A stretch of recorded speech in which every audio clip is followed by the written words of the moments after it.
म बिहान जे सिकाएँ त्यसको अलिकति रिभ्यू दिन चाहन्छु पहिला, अनि त्यहाँबाट म फेरि पनि तपाईहरुसँग म फेरि जहाँ छोडेको थिएँ तेस्रो फिस्टमा त्यहाँबाट म फेरि पनि उठाएर लान चाहन्छु। सो तपाईले यहाँ स्लाइडमा तपाईले अहिले के देख्दै हुनुहुन्छ भने तपाईले क्यालेन्डरलाई देख्दै हुनुहुन्छ। जुन क्यालेन्डर चाहिँ त्यो जुन क्यालेन्डर चाहिँ परमेश्वरको टाइमिङ, परमेश्वरको सिजनको एउटा क्यालेन्डर हो। अनि त्यो क्यालेन्डरमा हामीले फिस्टको दुईवटा हिस्सालाई हेरिरहेका थियौं। अनि दुईवटा हिस्सालाई हामीले के हेर्यौं भन्दाखेरि चाहिँ एउटा चाहिँ त्यसलाई ब्लो गर्न सक्छ, क्यालेन्डरलाई ठुलो बनाउन सक्छ, त्यसलाई स्प्रिङ फिस्ट भनिकन हामीले हेर्दै थियौं। अनि त्यसको बादमा हामीले अर्को के हेर्दै थियौं भन्दाखेरि अटम फिस्ट। अनि स्प्रिङको फिस्ट चाहिँ वसन्तको जुन चाहिँ चाड छ त्यो चाड चाहिँ अलरेडी हामीले प्रभु यीशु ख्रीष्टमा पूरा भइसकेको छ। अनि हामीले पर्खिरहेको जुन चाहिँ चाड छ त्यो चाहिँ शरदको चाडलाई हामीले पर्खिरहेका छौं। अनि प्रभुले जब यो कुरा दिनुभयो इजरायलीहरूलाई, परमेश्वरले फिस्ट दिनु हुँदाखेरि लेवीको किताब 23 अध्यायको 1 अनि 2 पदमा उहाँले भन्नुभयो यो चाहिँ मेरो फिस्ट हो भनिकन, यो चाहिँ मेरो चाड हो भनिकन प्रभुले भन्नुभयो। अनि त्यो चाड चाहिँ त्यो चाडलाई प्रभुले पवित्र महासभा बोलाउनु भन्नुभयो त्यति बेला।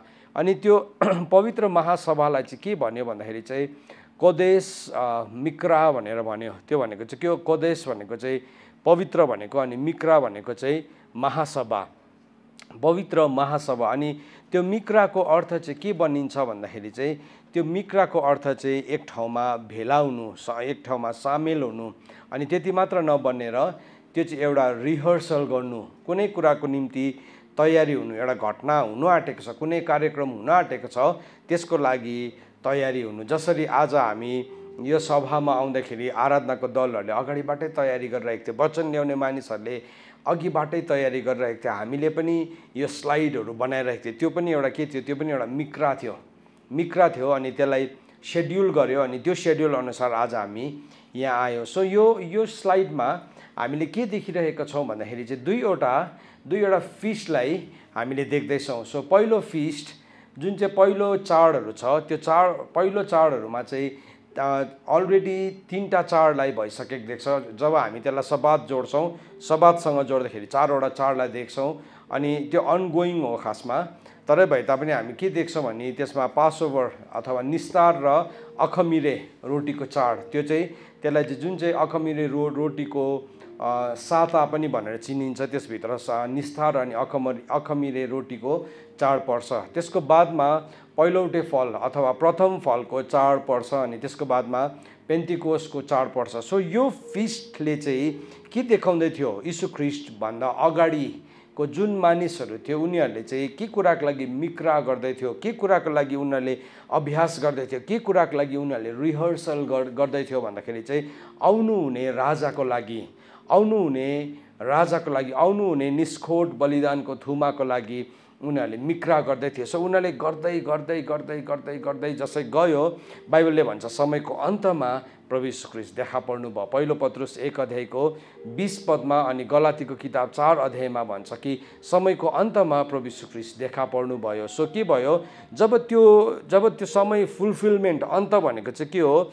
जब त्यो अपोइन्टेड टाइम आयो, नियुक्त भएको समय आयो, अथवा परमेश्वरले राख्नु भएको, ठहराउनु भएको मोयद आयो, तब के भयो? प्रभु यीशु ख्रीष्ट देखा पर्नु भयो। अनि त्यो जुन चाहिँ उनीहरूले प्रतिपालन गर्दै गरेको निस्तार, अखमिरे रोटीको चाड, प्रथम फल, अनि जुन चाहिँ सबाउत अथवा पेन्टिकोस थियो, त्यो सबै कुरालाई प्रभु यीशु ख्रीष्टले के गर्नुभयो? त्यो पर्खाइलाई, जुन चाहिँ कुराको लागि उनीहरू रेडी हुँदै थियो, फाइनली के भयो? उनीहरू एक दिन त्यो कुरा साँच्चै नै पुरा भयो। अगमबानी भइरहेको थियो, अगमवक्ताहरूले भनिरहेको थियो मसिहा जन्मिन्छ, हेर कन्या गर्भवती हुन्छ इत्यादि कुराहरूको अगमबानी गरिरहेको थियो। त्यो अगमबानी वान फाइन डे के भयो? पुरा भयो। And it was the appointed time. त्यो चाहिँ परमेश्वरले नियुक्त गर्नुभएको समय थियो।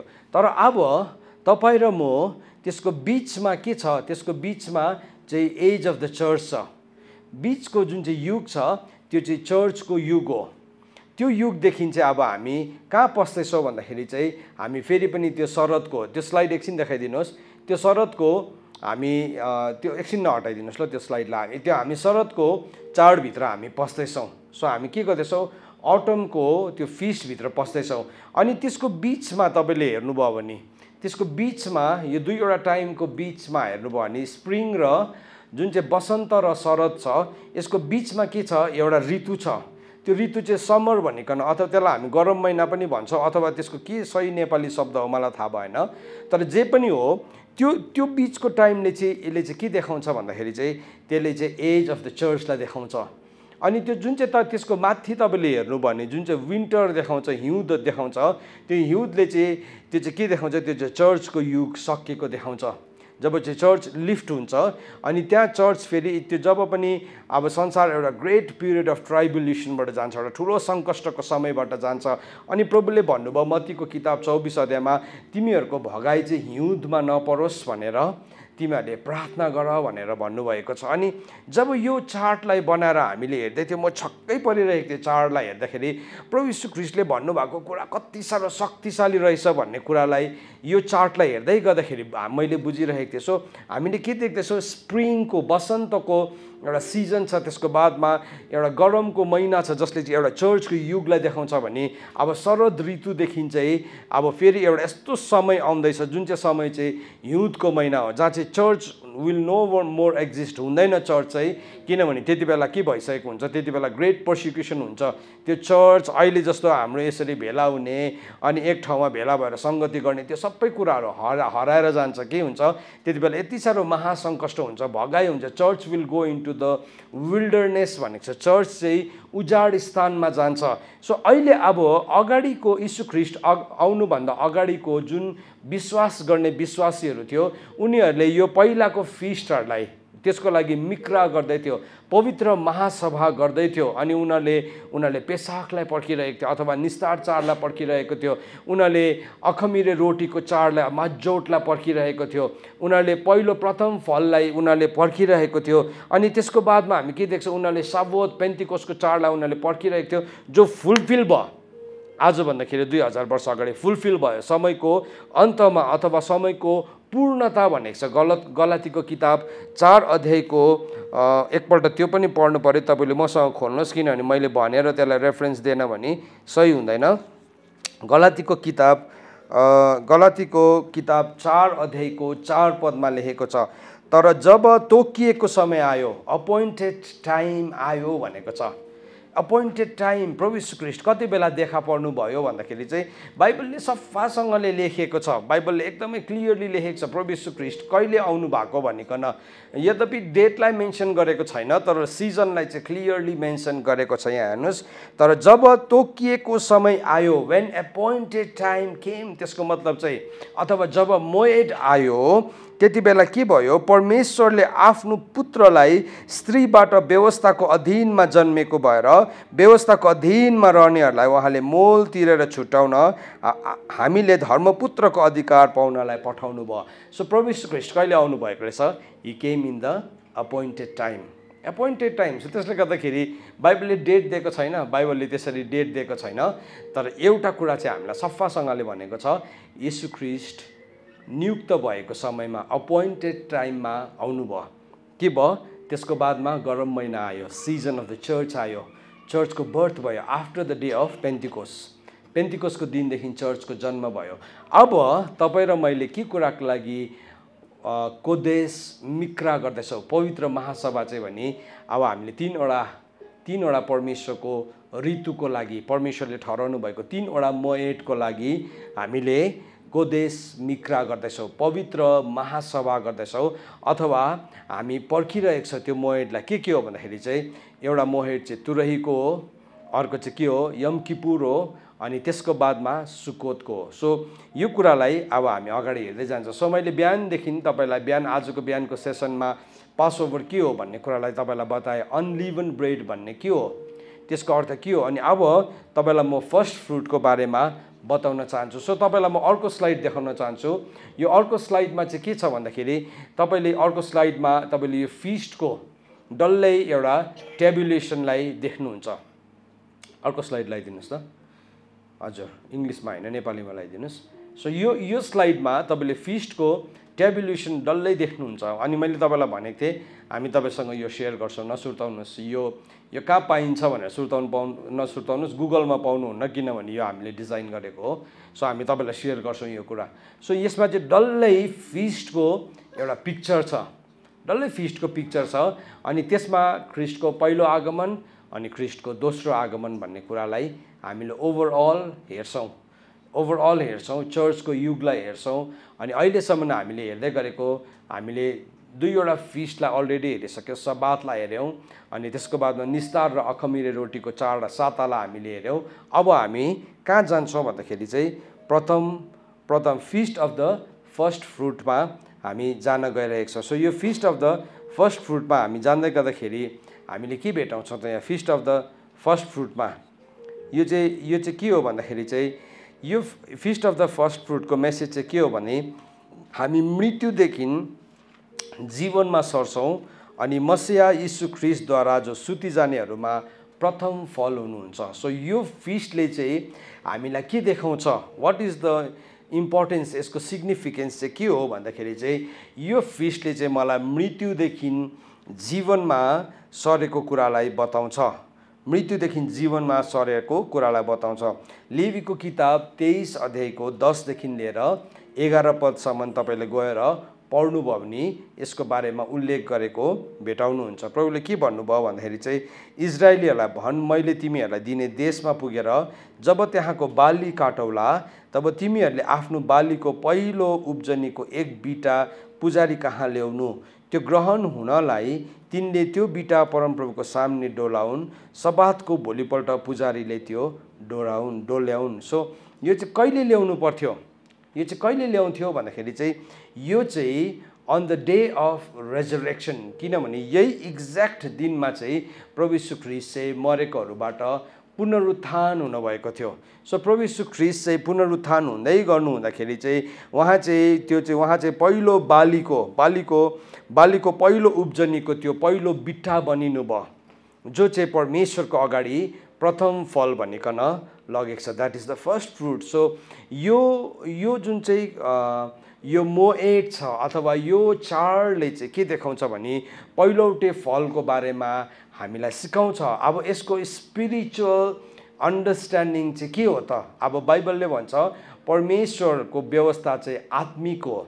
अब हामी पुरानो ढाँचाले परमेश्वरलाई पूजा पुज्दैनौँ। हामी अघि जस्तै साँच्चीकै गएर बाली काटेर हामी ल्याउँदैनौँ,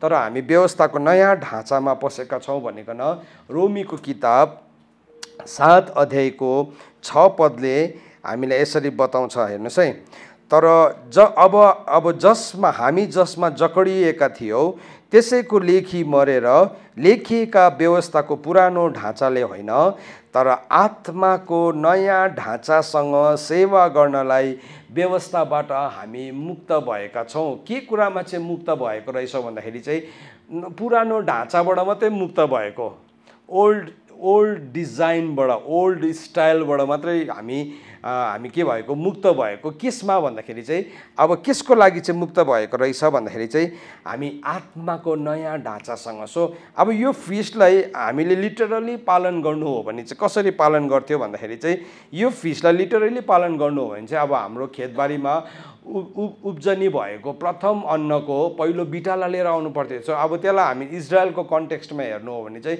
सबैभन्दा पहिलो उब्जिने अन्न त्यो जुन चाहिँ छ, प्रथम फल चाहिँ जुन चाहिँ छ त्यो चाहिँ जौँ हो। सो उनीहरूले के गर्थ्यो, जौँको एउटा बिट्टालाई लिकन पुजारीकोमा आइकन उसले त्यो बिट्टालाई डोल्याउँथ्यो। सो यसलाई डोल्याउने भेटी पनि भनेर भनिन्थ्यो। यिनीहरूले के गर्थ्यो, डोल्याउँथ्यो, this is the first fruit. अनि त्यो ल्याउँदै गर्दाखेरि चाहिँ त्यो डोल्याउँदै के भन्थ्यो, उनीहरूले प्रभुलाई धन्यवाद दिन्थ्यो डोल्याउँदै। अनि उनीहरूले प्रभुसँग प्रार्थना गर्थ्यो कि हामी कसरी चाहिँ तपाईँले हामीलाई दासत्वको घरबाट आज यो ठाउँमा ल्याउनु भयो। सो हामीले यो जब फिस्टलाई हेर्छौँ, फिस्टको नक्सा पनि त्यस्तै छ। फिस्टको नक्सामा हामीले अगाडिदेखि हेऱ्यो भने हामीले के देख्छौँ भन्दाखेरि हामी यीशुको रगतले बचाइन्छौँ। सो के भयो, अनि यीशुको रगतले हामी बचाइन्छौँ अनि त्यसको बादमा हामी त्यो दासत्वको घरदेखि हामी बाहिर निस्किन्छौँ। अनि बाहिर निस्केपछि चाहिँ त्यो पहिलो फल, सो यो इजरायलीहरू जो मिश्र देशबाट बाहिर निस्के, they were the first fruit, उनीहरू चाहिँ पहिलो फल थियो।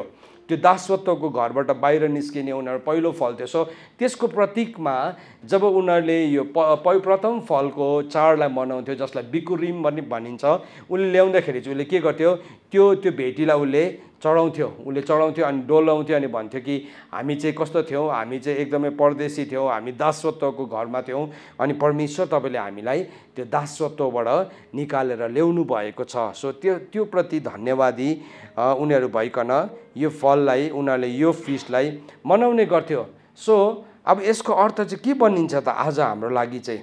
हाम्रो लागि चाहिँ यसको आत्मिक अर्थ के हो त? अघि हामीले भर्खर रोमीको किताब 7 अध्यायको 6 पदमा हामीले भर्खर पढ्यौँ।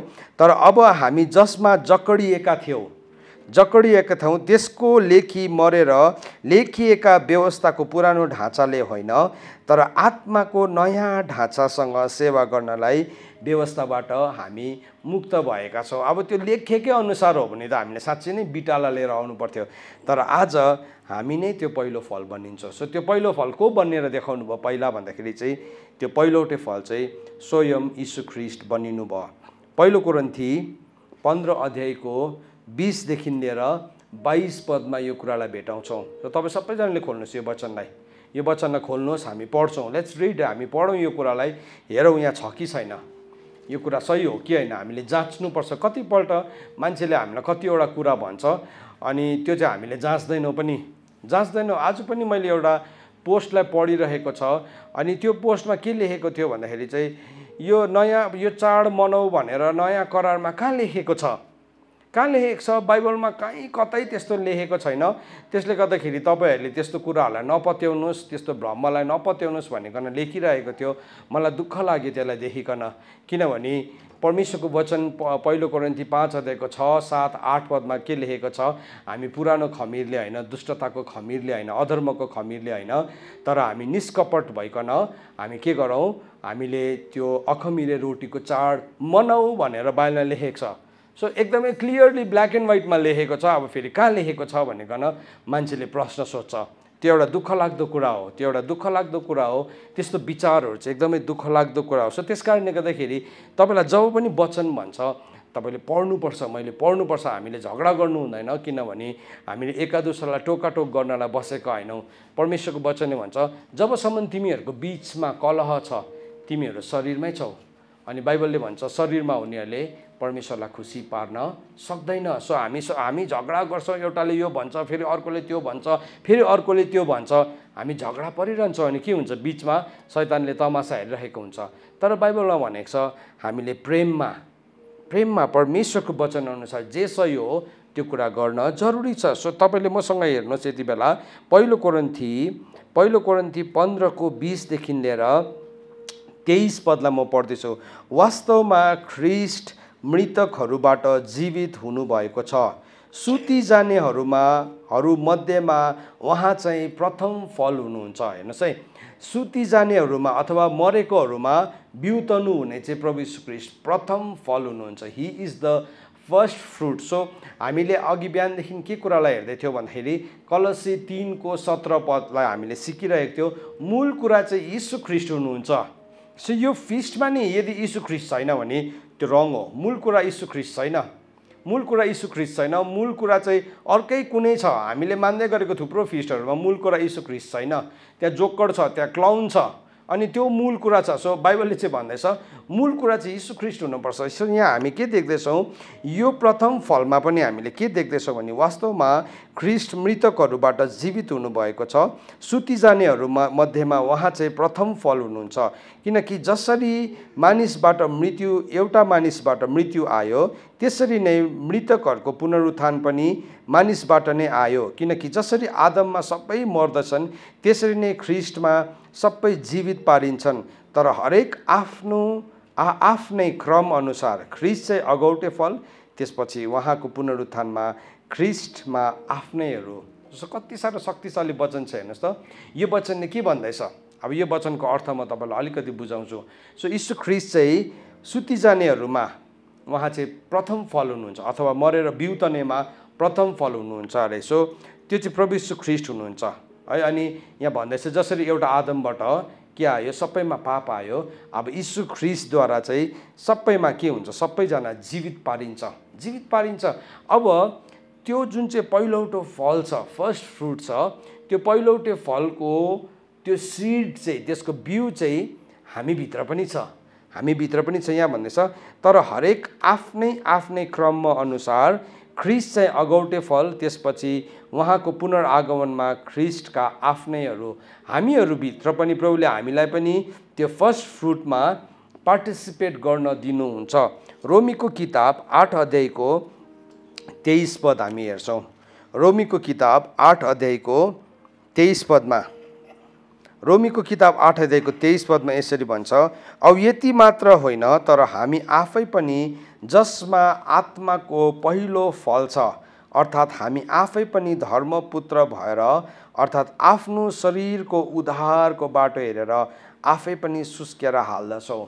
सो त्यो धर्मपुत्रको अधिकार, जुन अधिकारले हामी परमेश्वरलाई पिता भन्छौँ। तपाईँले जब प्रभुलाई विश्वास गर्नुभयो, परमेश्वरलाई पिता भन्नु तपाईँलाई कसैले पनि सिकाउनु परेन, मलाई कसैले पनि सिकाउनु परेन।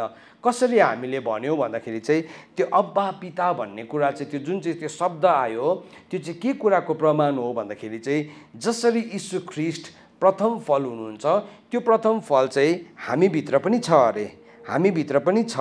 अनि हामी धर्मपुत्र भएर हामी चाहिँ के भयो, अब धर्मपुत्र भयो। सो यीशु ख्रीष्ट चाहिँ परमेश्वरको पुत्र, अब हामी चाहिँ धर्मपुत्र, एडप्टेड सन्सहरू भइकन। तर एडप्टेड सन्स चाहिँ त्यत्तिकै त्यसै कसैलाई छोरा या बाउ मात्रै भन्ने सम्बन्ध होइन। यो धर्मपुत्र चाहिँ के हो, साझे हकवाला हो। यो धर्मपुत्र चाहिँ उत्तराधिकारी पनि हो। तर के भनेको छ, यदि ख्रीष्टसँग दुःख भोग्छौ भने चाहिँ तिमी ख्रीष्टसँग महिमित पनि हुन्छौ, अनि तिमी चाहिँ यीशु ख्रीष्टसँग साझे हकवाला पनि बनिन्छौ। सो के हो, त्यसै छोरा, त्यसै बाउ, त्यसै सम्बोधन गर्नुभएको होइन। त्यो पहिलौटे फलको त्यो सिड हामीभित्र छ। र अहिले भर्खर यहाँ के पढ्यो हामीले, कोरिन्थीको किताबमा भन्दैछ तर हरेक आफ्नै क्रममा अनुसार ख्रीष्ट चाहिँ अगौटे फल, त्यसपछि उहाँको आगमनमा ख्रीष्टका आफ्नैहरू। सो बाइबलले भन्दैछ पहिला चाहिँ ख्रीष्ट अगौटे फल बनिनु भयो। उहाँको क्रममा सबैभन्दा पहिला चाहिँ को हुनुहुन्छ, यीशु ख्रीष्ट हुनुहुन्छ। मानिलिनुहोस् एउटा लाइनमा सबैजना उभिरहेको छ। सो त्यो लाइनको सबैभन्दा अगाडि को उभिनु भएको छ, यीशु ख्रीष्ट उभिनु भएको छ अगौटे फल भइकन। तर त्यसको पछाडि तपाईँ पनि उभिनु भएको छ, त्यसको पछाडि म पनि उभिएको छु, त्यसको पछाडि अर्को भाइ पनि छ, अर्को बहिनी पनि छ। के हो, हामी सबैजना आफ्नो आफ्नो क्रम अनुसार, सबैजना आफ्नो आफ्नो क्रम अनुसार हामी त्यो अगौटे फलभित्र पस्न सक्छौँ। We can become the first fruit, हामी पहिलो फल बनिन सक्छौँ। तर द्याट इज अ चोइस, त्यो चाहिँ चुनावको कुरा हो, त्यो चुनावको कुरा हो।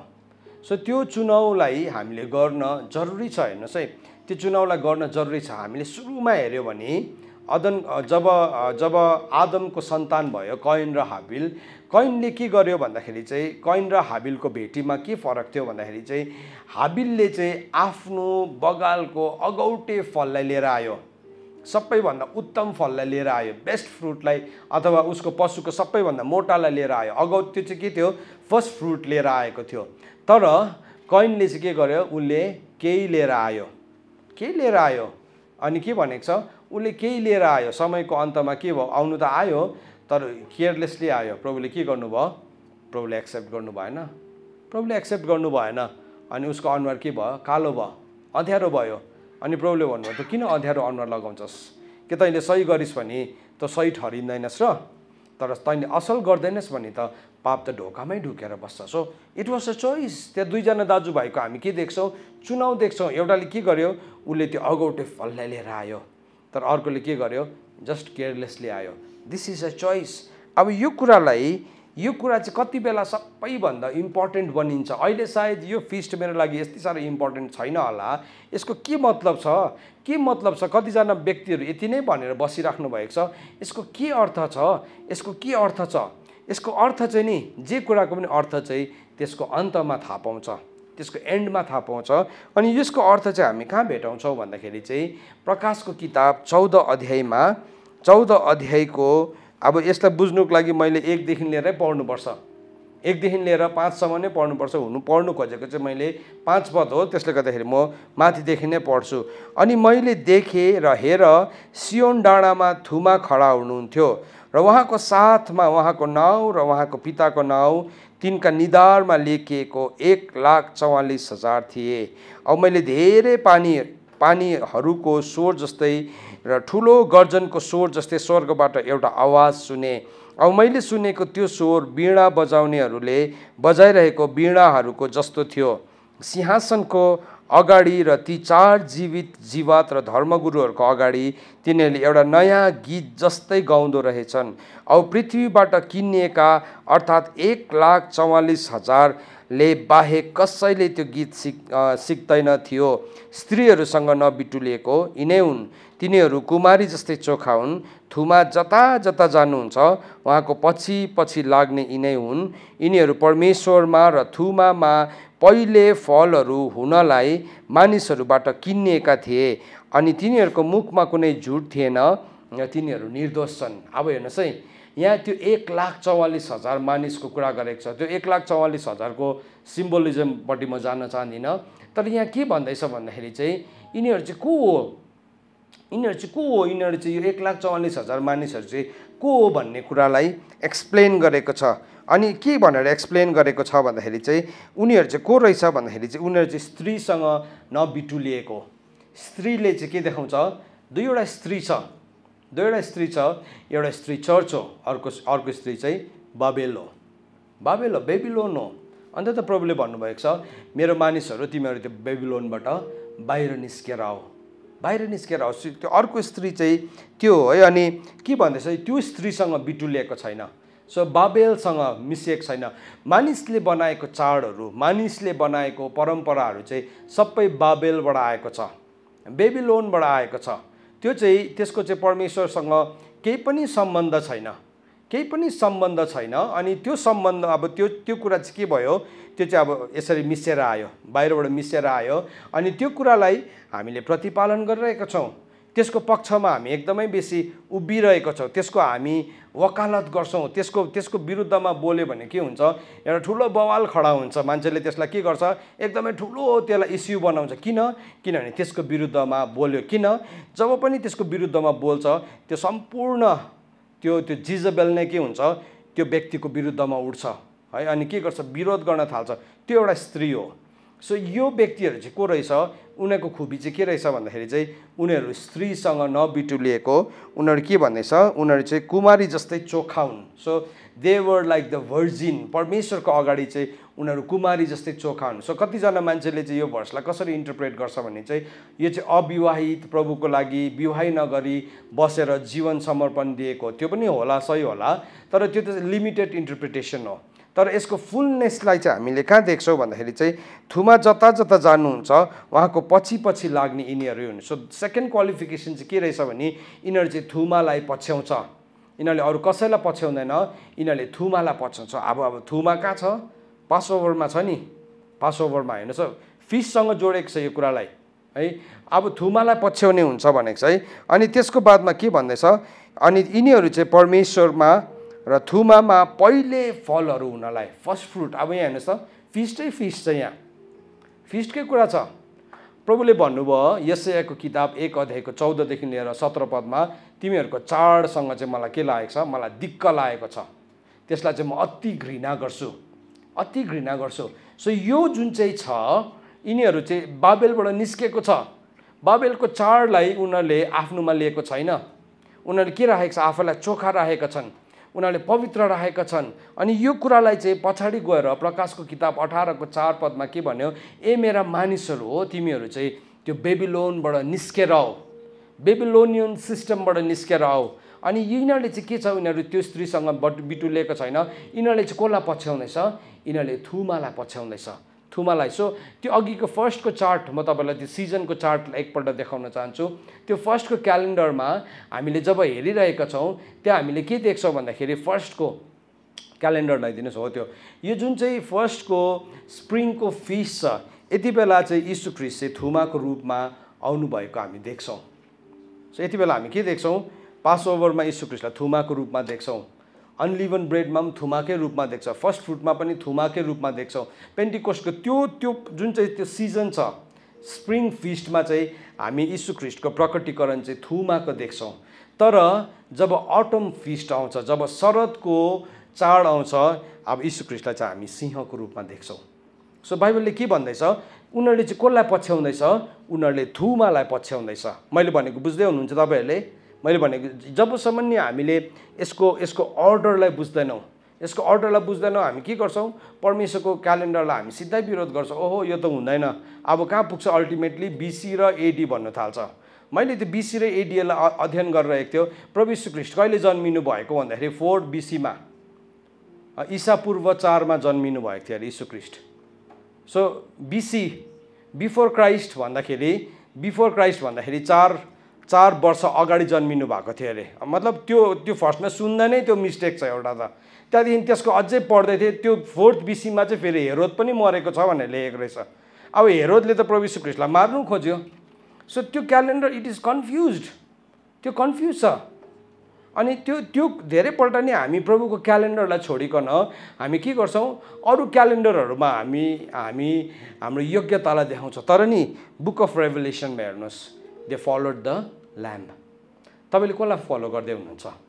तपाईँले ल्याम्बलाई फलो गर्दै हुनुहुन्छ, किनभने पहिलौटे फलहरूले चाहिँ कसलाई फलो गर्दो रहेछ, उनीहरूले ल्याम्बलाई फलो गर्दैछ। सो हामी के देख्दैछौँ, त्यो जुन चाहिँ स्प्रिङ फिस्ट छ, स्प्रिङ फिस्टमा चाहिँ ल्याम्बलाई प्रस्तुत गरेको छ, थुमालाई प्रस्तुत गरेको छ। अनि यहाँ भन्दैछ यिनीहरू चाहिँ थुमा जता जता जानुहुन्छ उहाँको पछि पछि लाग्नेहरू यिनै हुन्। यिनीहरू परमेश्वरमा र थुमामा पहिले फलहरू हुनलाई मानिसहरूबाट किनिएका छन्। सो यिनीहरू दे आर बट, उनीहरू किनिएको छ। हामी बाइबलले भन्छ पहिलो पत्रुस 1:19 भनेको छ, हामी थुमाको रगतले किनिएका हौँ। हुन त सबैजना नै किनिएको हो नि, सबैजना किनिएको हो। तर यो 1,44,000 चाहिँ को हो त? हु आर दिस पिपल भन्दाखेरि चाहिँ उनीहरू चाहिँ त्यो बेबिलोनसँग मिसिएको छैन, उनीहरू त्यो स्त्रीसँग बिटुलेको छैन। त्यो स्त्री चाहिँ को हो भन्दाखेरि चाहिँ त्यो स्त्री चाहिँ इट्स बेबिलोन, त्यो चाहिँ बेबिलोन हो। सो त्यो बेबिलोनसँग चाहिँ उनीहरू मिसिएको छैन, दे आर नट मिक्स्ड, उनीहरूसँग मिसिएको छैन। उनीहरू चाहिँ के भएको छ, उनीहरू चाहिँ अलग छन्, उनीहरू त्योभन्दा अलग छ। अनि उनीहरूले के गर्दैछ, थुमालाई पछ्याउँदैछ। सो यो जुन चाहिँ फिस्ट छ, तेस्रो फिस्ट अथवा तेस्रो चाड जुन चाहिँ छ, यो चाडमा चाहिँ कसलाई देखाउँदैछ भन्दाखेरि चाहिँ यो चाडमा चाहिँ थुमालाई प्रस्तुत गरिरहेको छ। सो बाइबलले हामीलाई भन्दैछ यीशु ख्रीष्ट चाहिँ मरेर बिउतनी हुनेहरू मध्येमा चाहिँ को हुनुहुन्छ, उहाँ पहिलौटे फल हुनुहुन्छ। अनि अब यो कुरालाई फेरि हामीले अझै पढ्दै गएर मैले यसको बारेमा तपाईँसँग बिहान अलिकति सेयर गरेँ, फेरि पनि सेयर गर्छु। 14 अध्यायको 14देखि नै पढ्यो भने, 14 अध्यायको 14देखि नै हेऱ्यो भने त्यहाँ पहिलो कटनी चाहिँ कसको भएको छ भन्दाखेरि चाहिँ पहिलो कटनी चाहिँ फर्स्ट फ्रुटको भएको छ। सो त्यसले के देखाउँछ, त्यसले ऱ्याप्चरलाई देखाउँछ, ऱ्याप्चरलाई। सो कतिजनाको चाहिँ एउटा यस्तो अन्डरस्ट्यान्डिङ छ, प्रभु यीशु ख्रीष्ट आउनुहुन्छ महासङ्कष्टभन्दा अगाडि सबै चर्चलाई उठाएर लानुहुन्छ, सालाखाला होइन, सबैलाई लानुहुन्न। उहाँले कसलाई लानुहुने रहेछ भन्दाखेरि चाहिँ पहिलौटे फललाई मात्रै लानुहुन्छ। सो यदि तपाईँ र म यदि त्यो पहिलौटे फलमा हामी पर्छौँ भने हामी ऱ्याप्चरमा पक्का उठाइन्छौँ। किनभने त्यो चाहिँ के गर्यो, उसले चुज गर्यो। अब हामीले पढिहाल्यौँ त्यो सिड चाहिँ हामी भित्र छ। रोमीको किताब 8 अध्यायको 23 अनुसार जुन सिडको कारणले गर्दाखेरि हामी परमेश्वरलाई अब्बा पिता भनिकन पुकारा गर्छौँ, त्यो सिड हामी भित्र छ। तर त्यो सिड अनुसार चाहिँ हामीले हाम्रो जीवनलाई जियो भने चाहिँ क्रममा हामी यीशु ख्रीष्ट पहिलो हुनुहुन्छ, अनि यीशु ख्रीष्टको बादमा अरू कसको क्रममा आउँछ त्यो क्रममा अनुसार नै हामी के गर्छौँ, उहाँलाई पछ्याउँछौँ। अन्त त बाइबलमा लेखेको छ, प्रकाशको किताब 14 अध्यायको 13 यसो भनेर लेखेको छ, अनि मैले स्वर्गबाट यसो भन्ने आवाज सुने, यो लेख अब उपरान्त प्रभुमा मर्नेहरू धन्यका हुन्, आत्मा भन्नुहुन्छ तिनीहरूले आफ्नो आफ्नो परिश्रमबाट आराम पाउनेछ, किनकि तिनीहरूको काम तिनीहरूको पछाडि लाग्नेछ। सो यो जुन चाहिँ परिश्रम भन्ने कुरालाई हामीले हेऱ्यौँ, हामीले बिहानै सिक्यौँ। प्रभुले के भन्नुभयो, हे सबै परिश्रम गर्ने र मेहनत गर्नेहरू हो, बोझले दबिएकाहरू हो, तिमीहरू म थाहा हो, म तिमीलाई विश्राम दिन्छु। सो यसको सम्बन्ध के थियो, त्यो सब्बात रेस्ट र यो पहिलौटे फलको सम्बन्ध चाहिँ के रहेछ भन्दाखेरि जब हामी प्रभुको विश्रामभित्र पस्छौँ, त्यो विश्रामभित्र पस्नु भनेको चाहिँ के हो, बेबिलोनदेखि बाहिर निस्किनु हो। विश्रामभित्र पस्नु भनेको चाहिँ त्यो स्त्रीसँग नबिटिलिनु हो, त्यसको मतलब चाहिँ त्यो हो। अनि त्यसको मतलब चाहिँ के हो, अब हामी थुमालाई पछ्याउँछौँ, हामी थुमालाई पछ्याउँछौँ, हामी कुन चाहिँ अर्गनाइजेसनलाई होइन, कुन चाहिँ एउटा टाउकेलाई पछ्याउने होइन। वी फलो द ल्याम्ब, ल्याम्ब जहाँ जान्छ त्यहीँ नै हामी पछ्याउँछौँ। सो ल्याम्ब कहाँ जानु, कहाँ जाँदैछ ल्याम्ब भनेर हामीले बुझ्नु हो। थुमा कहाँ जाँदै हुनुहुन्छ भनेर हामी बुझ्नु हो भने चाहिँ हामीले केलाई बुझ्नुपर्ने रहेछ, चाडलाई बुझ्नुपर्ने रहेछ। We have to understand this, यो बुझ्नुपर्छ। सो हामीले के देख्दैछौँ, फिस्ट अफ द फर्स्ट फ्रुटलाई जब प्रभु यीशु ख्रीष्टभन्दा अगाडिको मानिसहरूले पर्खिरहेको थियो, उनीहरूले त्यो पवित्र महासभा गर्दै थियो। त्यो पवित्र महासभाले चाहिँ के कुराको तयारी गराउँदै थियो भन्दाखेरि चाहिँ आउनु हुने थुमाको लागि उनीहरूलाई तयारी गरिरहेको थियो। अब तपाईँ र मलाई चाहिँ आजको दिनमा यो पहिलौटे फलले चाहिँ के कुराको लागि तयारी बनाउँछ भन्दाखेरि चाहिँ तपाईँ र म आफै नै पहिलौटे प्रथम फल हुनको निम्ति हामी के हुँदैछौँ, तयारी हुँदैछौँ। सो यो मेरो लागि कति साह्रो इम्पोर्टेन्ट छ, मेरो लागि कति साह्रो महत्त्वपूर्ण छ कि प्रभुले चाहिँ हामीलाई तयारी बनाउँदै हुनुहुन्छ, प्रभुले हामीलाई तयारी बनाउँदै हुनुहुन्छ। सो त्यो भित्र जब हामी यो कुरालाई बुझ्छौँ नि, हामी भित्र एउटा अर्जेन्सी आउँछ, हामी भित्र एउटा के भन्नु हतार आउँछ, ओहो म पनि पहिलौटे फल बनिन्छु। सो म के हुन्छु, संसारसँग एउटै चालको हुँदिनँ। यो कुरा बुझ्ने बित्तिकै संसारदेखि म अलग्गै हुन्छु। याकुबको किताब 1 अध्यायको 14 पदलाई पनि त्यही कुरालाई लेखेको छ। 18 पदमा, याकुब 1 को 18, 17 अनि 18 पदमा हामीलाई के बताएको छ भन्दाखेरि चाहिँ म पढिदिनु पर्यो। यसो भनेर लेख्छ, हरेक असल दान र हरेक उत्तम वरदान माथिबाटकै हो र ज्योतिका पिताबाट आउँछ, जसमा कहिले अदल बदल हुने र फेरि नै छाया छैन। उहाँको सृष्टि मध्येमा अगौटे फलको किसिम हामी हौ भनेर सत्य वचनद्वारा उहाँको आफ्नै इच्छाबाट उहाँले हामीलाई सृष्टि गर्नुभयो। सो बाइबलले भन्दैछ कि परमेश्वरको इच्छा चाहिँ, what is the will of the father God, पिता परमेश्वरको इच्छा चाहिँ के रहेछ भन्दाखेरि चाहिँ उहाँको सृष्टिहरू मध्येमा अगौटे फलको किसिम हामी हौ भनेकन। अगौटे फल त यीशु ख्रीष्ट बनिहाल्नु भयो, अब हामी चाहिँ के बनिन्छौँ, हामी किसिम बनिन्छ। किसिम भनेको चाहिँ के हो, त्यही प्रोटोटोकस भनेको छ त्यसलाई चाहिँ। यीशु ख्रीष्ट चाहिँ त्यो प्रोटोटोकस हुनुहुन्छ, पहिला फर्स्ट यीशु ख्रीष्ट हुनुहुन्छ।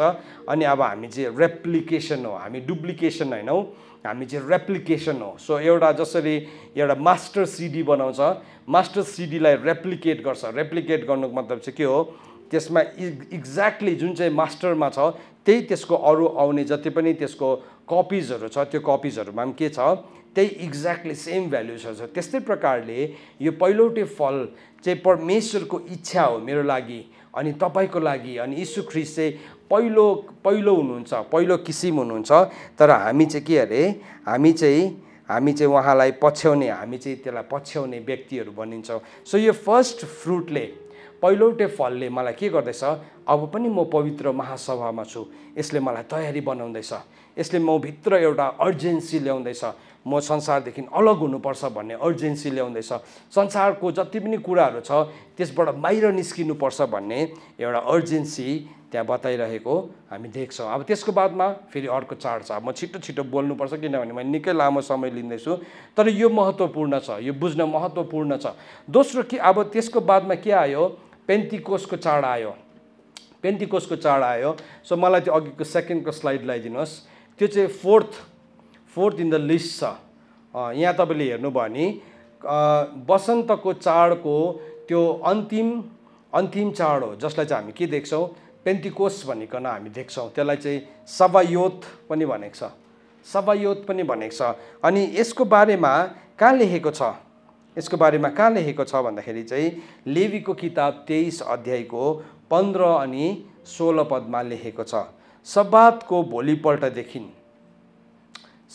भोलिपल्टदेखि अथवा रेजरेक्सन सन्डे। अब तपाईँले नि अहिलेसम्म हेर्दाखेरि के देख्दै हुनुहुन्छ, त्यो जति पनि ठहराएको एक्ज्याक्ट डेटहरूमै प्रभु यीशु ख्रीष्टको हरेक कुरा भइरहेको छ। जस्तो कि यीशु ख्रीष्टको मृत्यु पेसाकमा भयो, निस्तार चाडमा भयो, अखमिरे रोटीको त्यो जुन चाहिँ साता सुरु भयो त्यो दिनमा यीशु ख्रीष्ट गाडिनु भयो। अनि अब यीशु ख्रीष्टको पुनरुत्थान कहिले भयो, रेजरेक्सन सन्डे, त्यो चाहिँ के भयो, अब निस्तार चाडको भोलिपल्ट है। अन्त त्यो निस्तार चाडको भोलिपल्टदेखि भन्दैछ, अथवा सब्बातको भोलिदेखि, अर्थात् तिमीहरूले डोलाइने बलिको बिटा ल्याएको दिनदेखि 7 हप्ता तिमीहरूले गन्नु, त्यसको भोलिपल्टदेखि 7 हप्ता गन्नु। सो के कति दिन हुन्छ, 7 गुना 7 49 डेज हुन्छ, 49 दिन हुन्छ। सो अनि 7 हप्ता तिमीहरूले गन्नु, अर्थात् सब्बातको भोलिपल्ट 50 दिन गर्नु, 50 दिन गर्नु। अनि त्यसलाई चाहिँ के भन्यो, त्यसलाई चाहिँ ग्रिक भाषामा चाहिँ पेन्टा भन्यो। पेन्टा भनेको चाहिँ 50 भनेको। सो के भयो, पेन्टाकोस्टल भन्छ नि है, पेन्टाकोस्ट भन्छ नि। पेन्टा भनेको चाहिँ 50 भनेको, 50 भनेको। सो के भयो, त्यो गर्नु भनिकन बताएको छ। अब चर्चको जन्म कहिले भएको थियो? When was the church birth? कहिले चर्चको जन्म भएको थियो? It was birth on the day of Pentecost. तर पहिलो सभाउतमा चाहिँ के भएको थियो त? What happened in the first? पहिलोपल्ट जब उनीहरूले यो साताहरूको चाडलाई प्रतिपालन गर्यो, त्यति बेला के भएको थियो भन्दाखेरि चाहिँ त्यति बेला चाहिँ मानिसहरूलाई व्यवस्था दिएको थियो। द ल वाज गिभन है।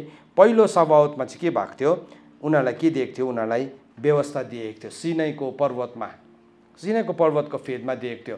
तर त्यो व्यवस्था दिए यति साह्रो पावरफुल थियो। It was a very powerful event. त्यो पहिलो दिनमै ढुङ्गामा लेखेर लिएर आएको थिएन, पहिलो दिनमै ढुङ्गामा लेखेर लिएर आएको थिएन। अलिकति यो बुझ्नलाई तपाईँ मसँग एकछिन प्रस्थानको किताब 20 अध्याय, प्रस्थानको किताब 20 अध्यायमा 20 अध्यायको 1 देखि लिएर 10 आज्ञा जुन चाहिँ छ, 1 देखि लिएर 10 आज्ञा छ। यो 10 आज्ञा चाहिँ फर्स्टमा के थियो भन्दाखेरि त्यो चाहिँ प्रभुले डाइरेक्ट उनीहरूलाई ओरली भन्नुभएको थियो, सिधै भन्नुभएको थियो, परमेश्वरको आफ्नै आवाजमा भन्नुभएको थियो। अनि प्रभुले भन्नुभयो तैँले हत्या नगर्नु, तैँले चोरी नगर्नु इत्यादि कुराहरू प्रभुले भनिराख्नु भएको थियो। अनि जब उनीहरूले भन्न थाल्यो, त्यो भनाइको आवाज चाहिँ कस्तो थियो भने चाहिँ हेर्नुहोस् है, यहाँ 20 को 18 देखि पढ्दैछु म।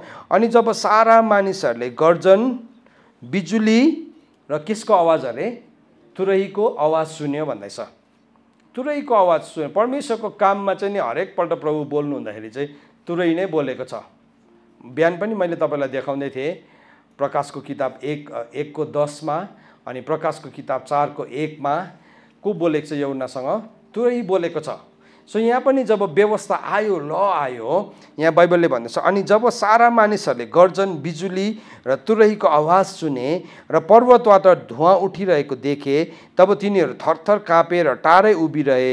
अब तिनीहरूले मूसालाई भने, तपाईँ हामीसँग बात गर्नुहोस् र हामी सुन्नेछौँ, तर परमेश्वर हामीसित नबोलुन्, नत्र त हामी मर्नेछौँ।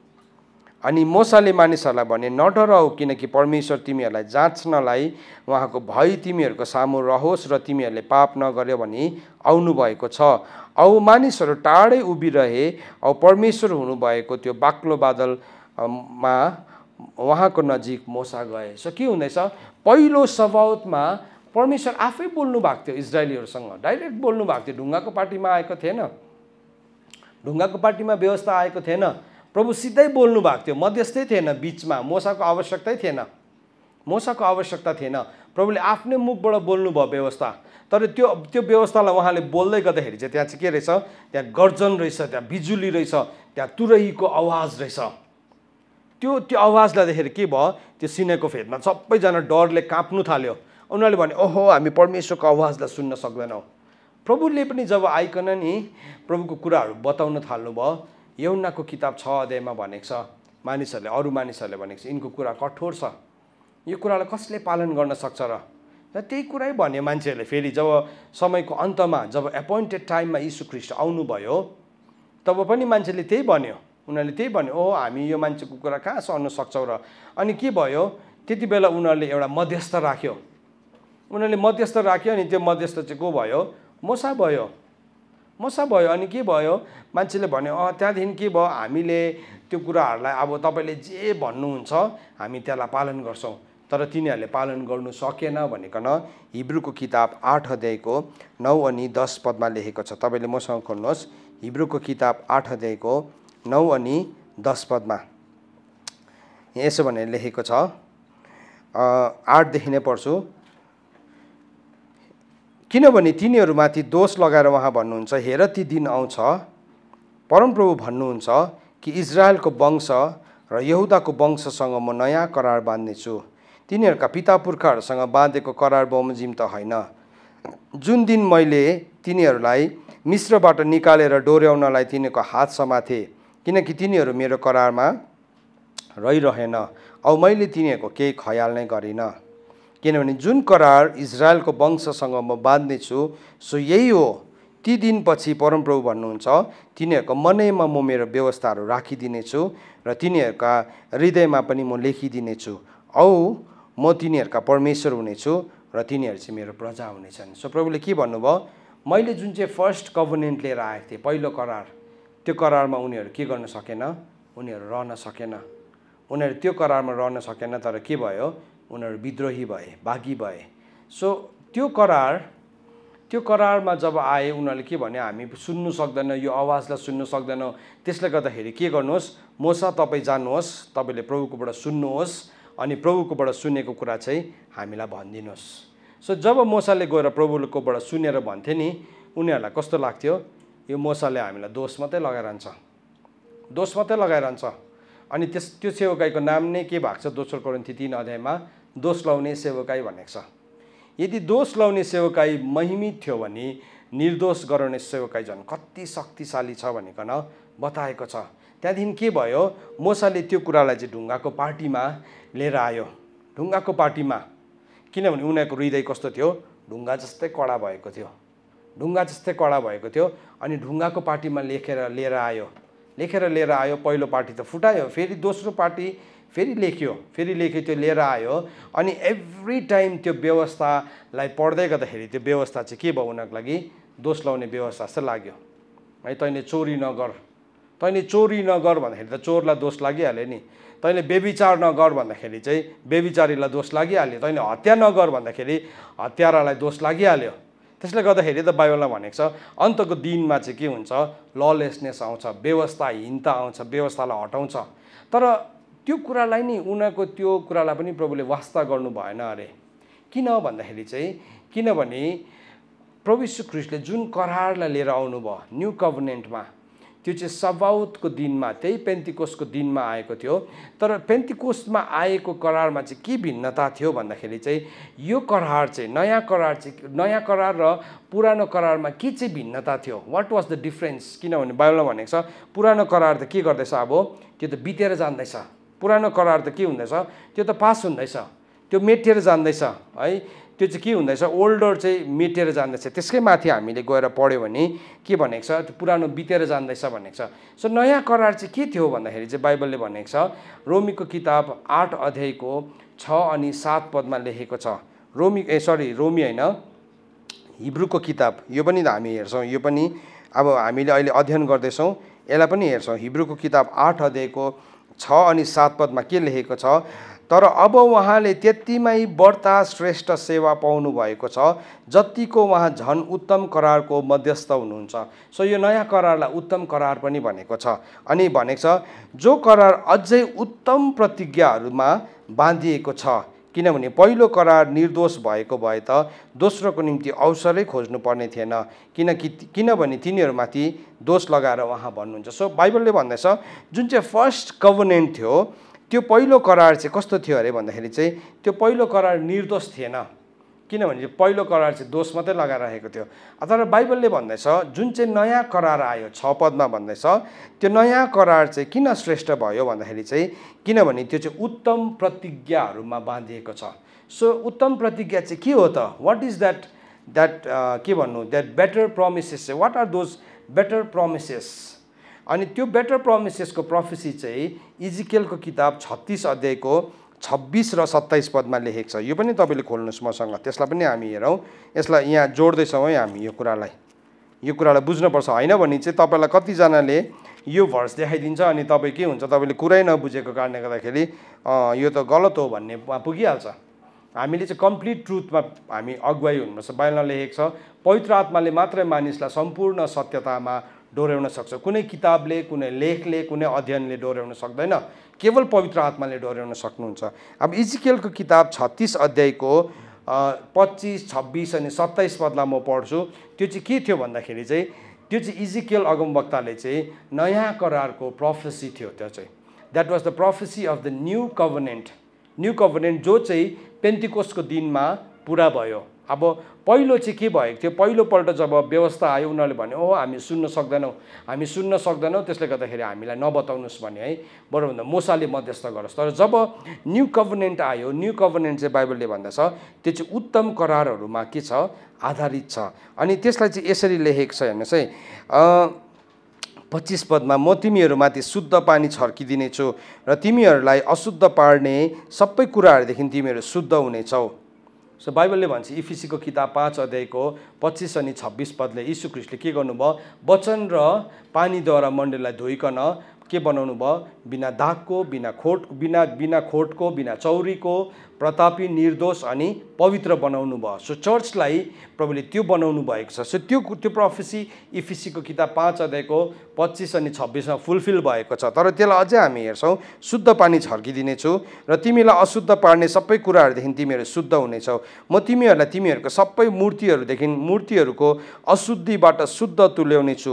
म तिमीहरूलाई नयाँ हृदय दिनेछु। अब नयाँ हृदयको बारेमा हामीले कहाँ पढ्यौँ, अघि हिब्रूको किताब 8 अध्यायको 9 अनि 10 पदमा हामीले पढ्यौँ नयाँ हृदयको, न्यू हार्ट। सो त्यसको प्रोफेसी कसले गरेको थियो, इजिकियलले गरेको थियो। त्यो प्रोफेसीको फुलफिलमेन्ट चाहिँ अब हिब्रूको लेखकले हामीलाई बताउँदैछ। यहाँ भन्दैछ म तिमीहरूलाई नयाँ हृदय दिनेछु र तिमीहरूमाथि नयाँ आत्मा हालिदिनेछु र तिमीहरूको शरीरदेखि ढुङ्गाको हृदय निकालेर त्यसको सट्टामा म मासुको हृदय दिनेछु। सो ढुङ्गाको हृदय व्यवस्था त थियो, तर त्यो व्यवस्था चाहिँ के भयो, दोष लाउने मात्रै थियो। तैँले मेरो आँखा निकाल, आँखाको बदली के हो, आँखा। सो आँखा त निकाल्न म पनि आँखा निकालिदिन्छु। त्यसरी नै उनीहरूले भनिरहेको थियो। तर जब नयाँ पुजारी आए नि, नयाँ पुजारीले के गर्यो, बदलिदियो त्यो कुरालाई। तिमीलाई थाहा छैन व्यवस्थाको सार चाहिँ के हो, व्यवस्थाको सार त यो हो, जस्तो तिमीलाई अरूले गरेको चाहन्छौ तिमीले पनि त्यसै गर। त्यस कारणले गर्दाखेरि तिमीलाई कसैले एउटा गालामा झापड लाउँछ भने तिमीले अर्को पनि थापिदेऊ। के भयो, तिमीले के गर्यौ, तिमीले सहिदेऊ अनि तिमीले पनि सहनशीलता पाउँछौ। तिमीले सुनेको छौ हत्या नगर, तर म तिमीलाई भन्दैछु है। अब के भयो, हत्या नगर मैले खारिज गरिदिएँ त्यो कानुनलाई भन्नु भएन, उहाँले भन्नुभयो अब चाहिँ म तिमीलाई भन्छु जो कोही आफ्नो भाइसँग रिसाउँछ त्यो चाहिँ दण्डको योग्य हुन्छ, महासभाको योग्य हुन्छ। जसले आफ्नो भाइलाई ए मूर्ख भन्छ त्यो चाहिँ नरकको आगोको योग्य हुन्छ। सो अब त अघि त हत्या गर्दाखेरि मात्रै के भयो, हत्याको दोष लाग्थ्यो। तर नयाँ पुजारी आए नि, नयाँ पुजारीले त के गर्यो, व्यवस्थालाई त झन् महिमित पो तुल्याइदियो। अब के भयो, अघि त हत्या गरिसक्दा मात्रै हत्या हुन्थ्यो, तर अब त रिसाउँदा पनि हत्याको बराबर रहेछ।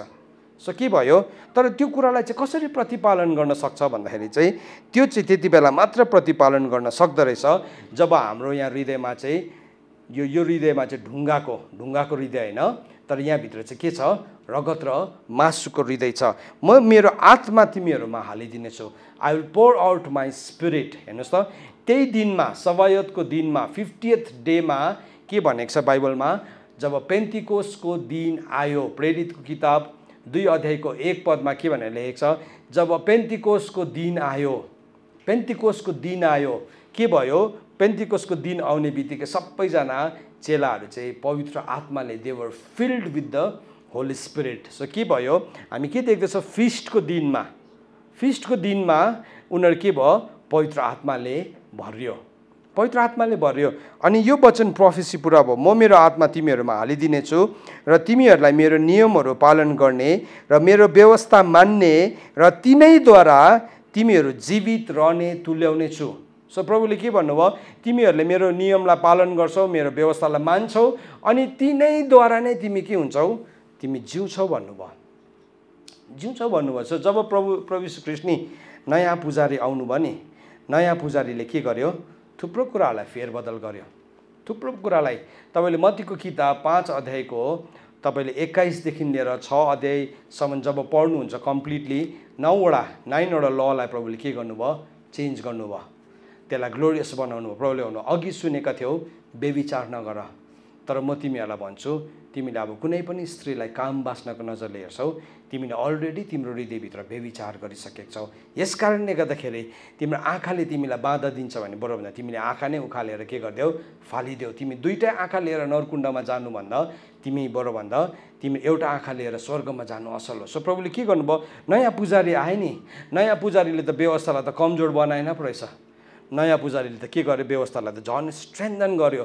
किन भन्दाखेरि चाहिँ किनभने इजिकेलको किताब 36 अध्यायको 27 पदमा के भनेको छ, म मेरो आत्मा तिमीहरूमा हालिदिनेछु र तिमीहरूलाई मेरो नियमहरू पालन गर्ने र मेरो व्यवस्था मान्ने र तिनैद्वारा तिमीहरू जीवित रहने तुल्याउने छु। जब यो नयाँ पुजारी आयो, नयाँ पुजारीले चाहिँ के ल्यायो भन्दाखेरि चाहिँ उसले नयाँ करारलाई ल्यायो, न्यू कभनेन्ट। अनि न्यू कभनेन्ट चाहिँ बाइबलले भन्दछ त्यो चाहिँ उत्तम प्रतिज्ञाहरूमा आधारित छ। हिब्रूको किताब 8 अध्यायको 6 पदमा लेखेको छ। अनि त्यो उत्तम प्रतिज्ञा चाहिँ के हो भन्दाखेरि चाहिँ लुकाको किताब 24 अध्यायको 49, लुक च्याप्टर 24 वर्स 49 मा के भनेको छ, म तिमीलाई परमेश्वर पिताको प्रतिज्ञालाई पठाउँदैछु अनि जबसम्म त्यो प्रतिज्ञा आउँदैन तबसम्म तिमीहरू पर्खिरहनु। यसलाई पनि पढौँ न है, मैले इङ्ग्लिसलाई ट्रान्सलेट गर्ने कोसिस गर्दैछु, सो राम्रो हुँदैन होला त्यो पनि, त्यसलाई पढि नै दिनु पर्यो। लुकाको किताब 24 अध्याय,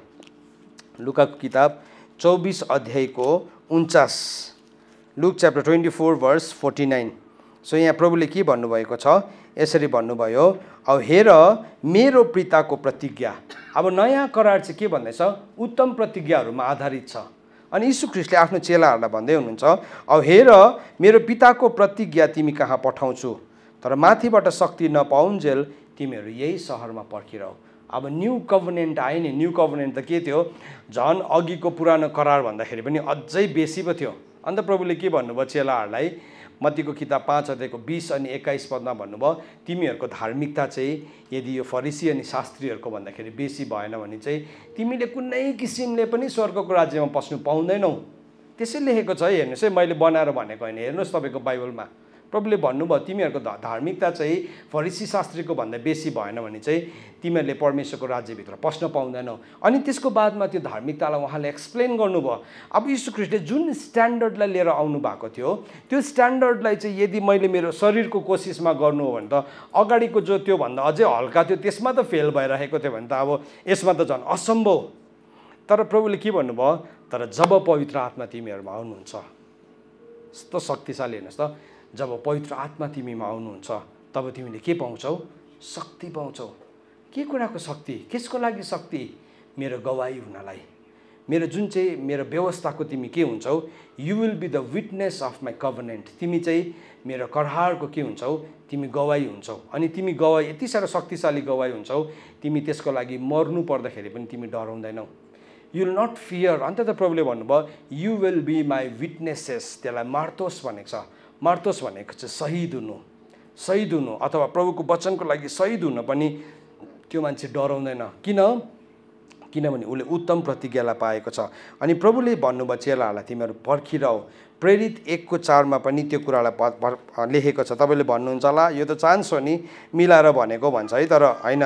2-3वटा भर्सलाई हेरौँ न, किनभने 1-2वटा भनाइमा 2-3जनाको कुरामा एउटा कुरा स्थापित हुन्छ भने सो यसलाई स्थापित गर्नु हो भने हामीले पनि 2-3वटा रेफरेन्स हेरौँ न त। त्यसो भए प्रेरित 1:4 के भनेको छ, तब तिनीहरूसित भेला हुँदा उहाँले तिनीहरूलाई आज्ञा गर्नुभयो यरुसलेमबाट कतै नजाऊ, तर मबाट तिमीहरूले सुनेका पिताको प्रतिज्ञालाई पर्खिरहौ।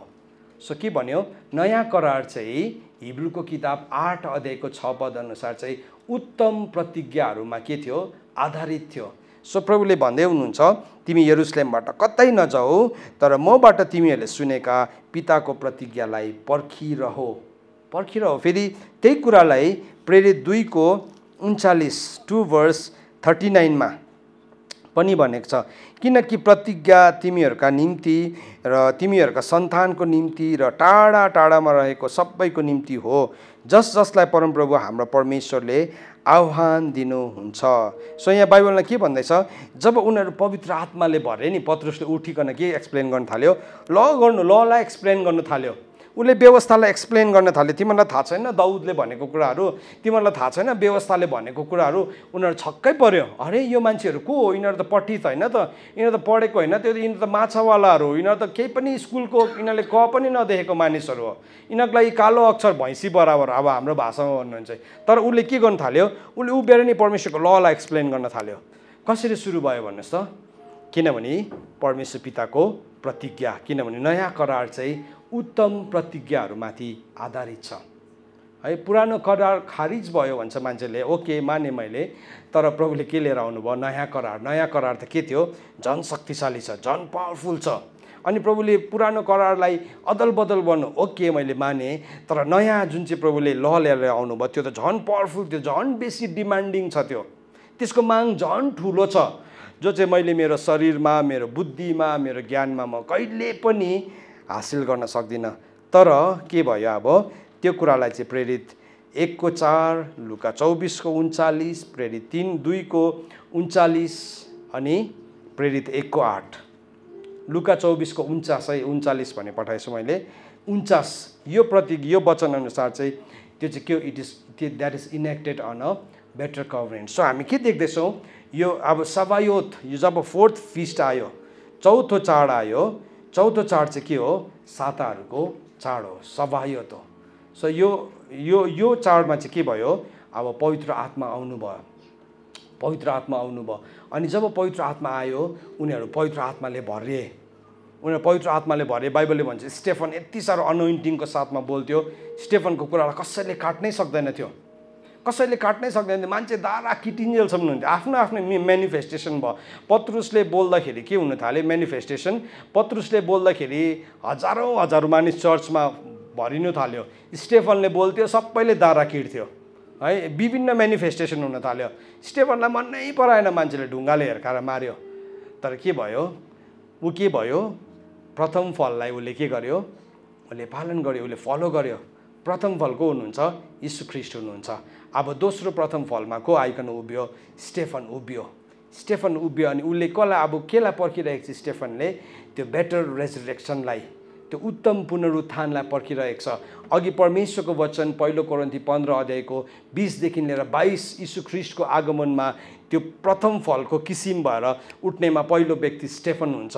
यसरी नै अरू दासहरू हुन्छ जोहरू उठ्छ। अन्त त बाइबलमा भनेको छ प्रभुमा सुत्नेहरू धन्यको, उनीहरूले के गर्यो? उनीहरूको कामलाई सिद्ध्यायो, उनीहरू प्रभुमा सुतेका छन्, उनीहरू प्रथम फल भइकन उनीहरू के गर्छ? प्रथम फलको किसिम भइकन फेरि उनीहरू वापस पुनरुत्थान हुन्छ। अनि जब त्यो ऱ्याप्चरको समय आउँछ, त्यो ऱ्याप्चर चाहिँ कसको लागि पर्खिरहेको छ? र कसको लागि ऱ्याप्चर हुन पर्खिरहेको छ भन्दाखेरि एउटै कारण छ। कसको लागि पर्खिएको छ भन्दाखेरि चाहिँ त्यो प्रथम फलहरू देखा परेको छैन। जब त्यो देखा पर्छ, पुरा बाली पाकिसकेको हुन्छ। प्रकाशको किताब 14:14, 15, 16, 17 पद अनुसार के हुन्छ? त्यसको कटनी हुन्छ। त्यसको बादमा चाहिँ अरूको कटनी भएको छ। त्यसको बादमा चाहिँ दागको कटनी भएको छ। त्यो अर्कै विषय हो, तपाईँले अध्ययन गर्नुहोस् है। सो हामी के देख्दैछौँ भन्दाखेरि चाहिँ फिस्ट अफ द पेन्टिकोस्टको फिस्टमा चाहिँ के भयो? अब त्यो वचनको प्रतिज्ञा पुरा भयो। अनि त्यो कुरालाई हामी कहाँ भेटाउँछौँ अझै भन्दाखेरि चाहिँ इफिसी 1:13 पदमा है, त्यो सिडको बारेमा हामी भित्र पवित्र आत्माको बैना लगाइदिनु भएको छ। यूहन्ना 14:16 देखि लिएर 26 पदसम्म, अनि यूहन्ना 15:26, यूहन्ना 16:7 पदमा त्यो हामीले के देख्छौँ? पवित्र आत्माको फुलफिलमेन्ट अफ द होली स्पिरिटलाई हामी देख्छौँ। सो त्यो के भयो? त्यो फिस्ट चाहिँ स्प्रिङ फिस्ट सक्यो। त्यहाँदेखि कसको बर्थ भयो? अब फर्स्टको क्यालेन्डरलाई दिनुहोस्, जहाँ चाहिँ के भयो? त्यो फर्स्टको फिस्ट सक्यो। अनि त्यसको बिचको एउटा युग छ जसलाई चाहिँ हामी समर भनेर देख्दैछौँ। त्यो फिस्ट, त्यो समय छ, त्यो चाहिँ it is the age of the church. So प्रभुले भन्नुभयो नि, तिमीहरूको भगाइ चाहिँ हिउँदमा नपरोस् भनेर प्रार्थना गर है। भनेको चाहिँ के हो नि, जब चर्चको युग सकिएको हुन्छ त्यति बेला चाहिँ तिम्रो भगाइ नहोस्। तिमीले त्यति बेला कुरा बुझेर, त्यति बेला तिमीले नानी जन्माउने अवस्थामा पुग्यो भने त्यति बेला चाहिँ तिमीलाई गर्भवती, त्यति बेला गर्भधारण गर्नेहरूलाई चाहिँ के भन्यो? बुझ्छ, एक दिन सबैले कुरा बुझ्छ। अहिले जत्तिकै विरोध गऱ्यो भने पनि एक दिन त बुझ्छ। तर बाइबलले भनेको छ त्यो दिनमा गर्भवतीहरूलाई, त्यो दिनमा दुध खुवाउनेहरूलाई तिमीहरूको भगाइ चाहिँ नि हिउँदमा नपरोस् भनेर तिमीले प्रार्थना गर है। सो चर्च हामीले रियलाइज गर्नुपर्छ, यो युगलाई हामीले रियलाइज गर्नुपर्छ। यो युगभित्र हामीले कुन कुराहरू गर्नुपर्छ भन्ने कुरालाई हामीले शक्तिशाली रूपमा हामीले रियलाइज गर्न जरुरी छ। त्यसको बादमा हामी कहाँ जान्छौँ भन्नुहोस् त?